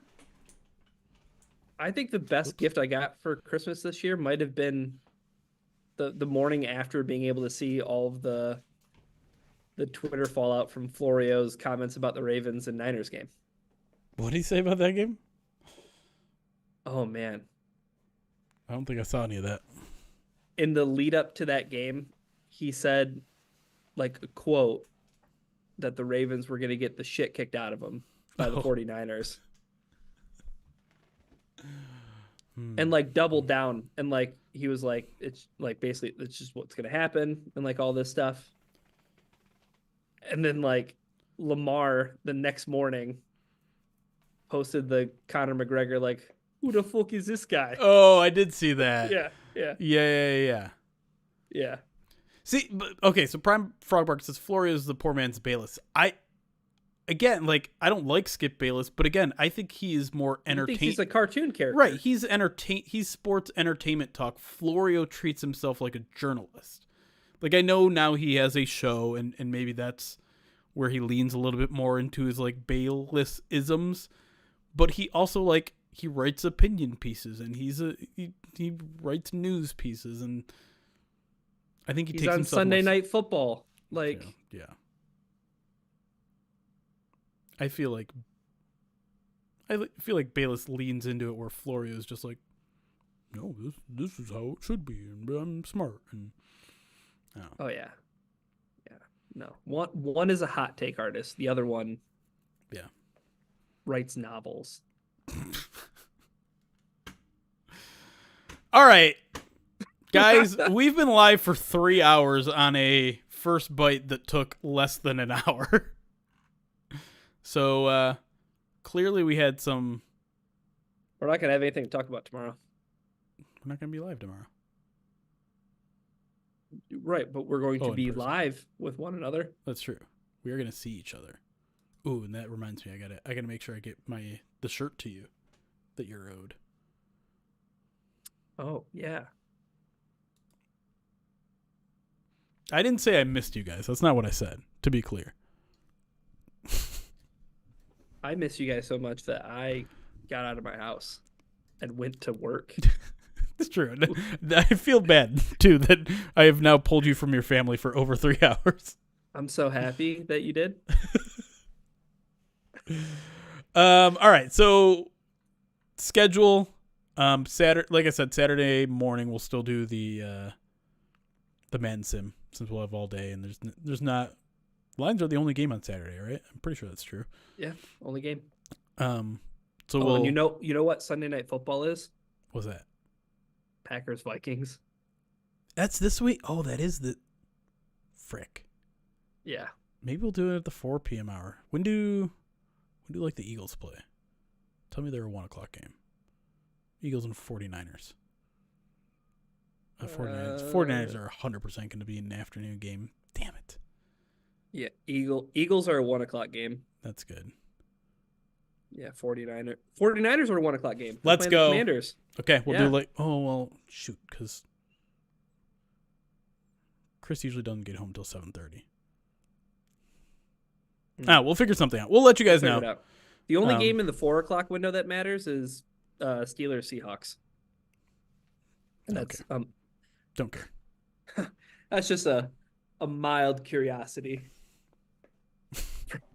from the division winners. Oh, I'm gonna have to set up the mod again too. Good. Yeah, I'll try to set up the mod for Madden Sim so that it can at least be tolerable. But that's going to do it for tonight. I know I said I was going to do an egg thing. I'll save it for the Madden Sim. But remember, we are raising money for the Good Egg Fund. Every $50 donation for the Good Egg Fund will I'll smash an egg on my head again. !GEF if you want to learn more about the Good Egg Fund. But until then, we're getting out of here. Guys, thanks for spending time with us again. Good to be. I did miss you guys. I'm lying. I missed you guys. We'll be back Saturday morning. Bye, everybody.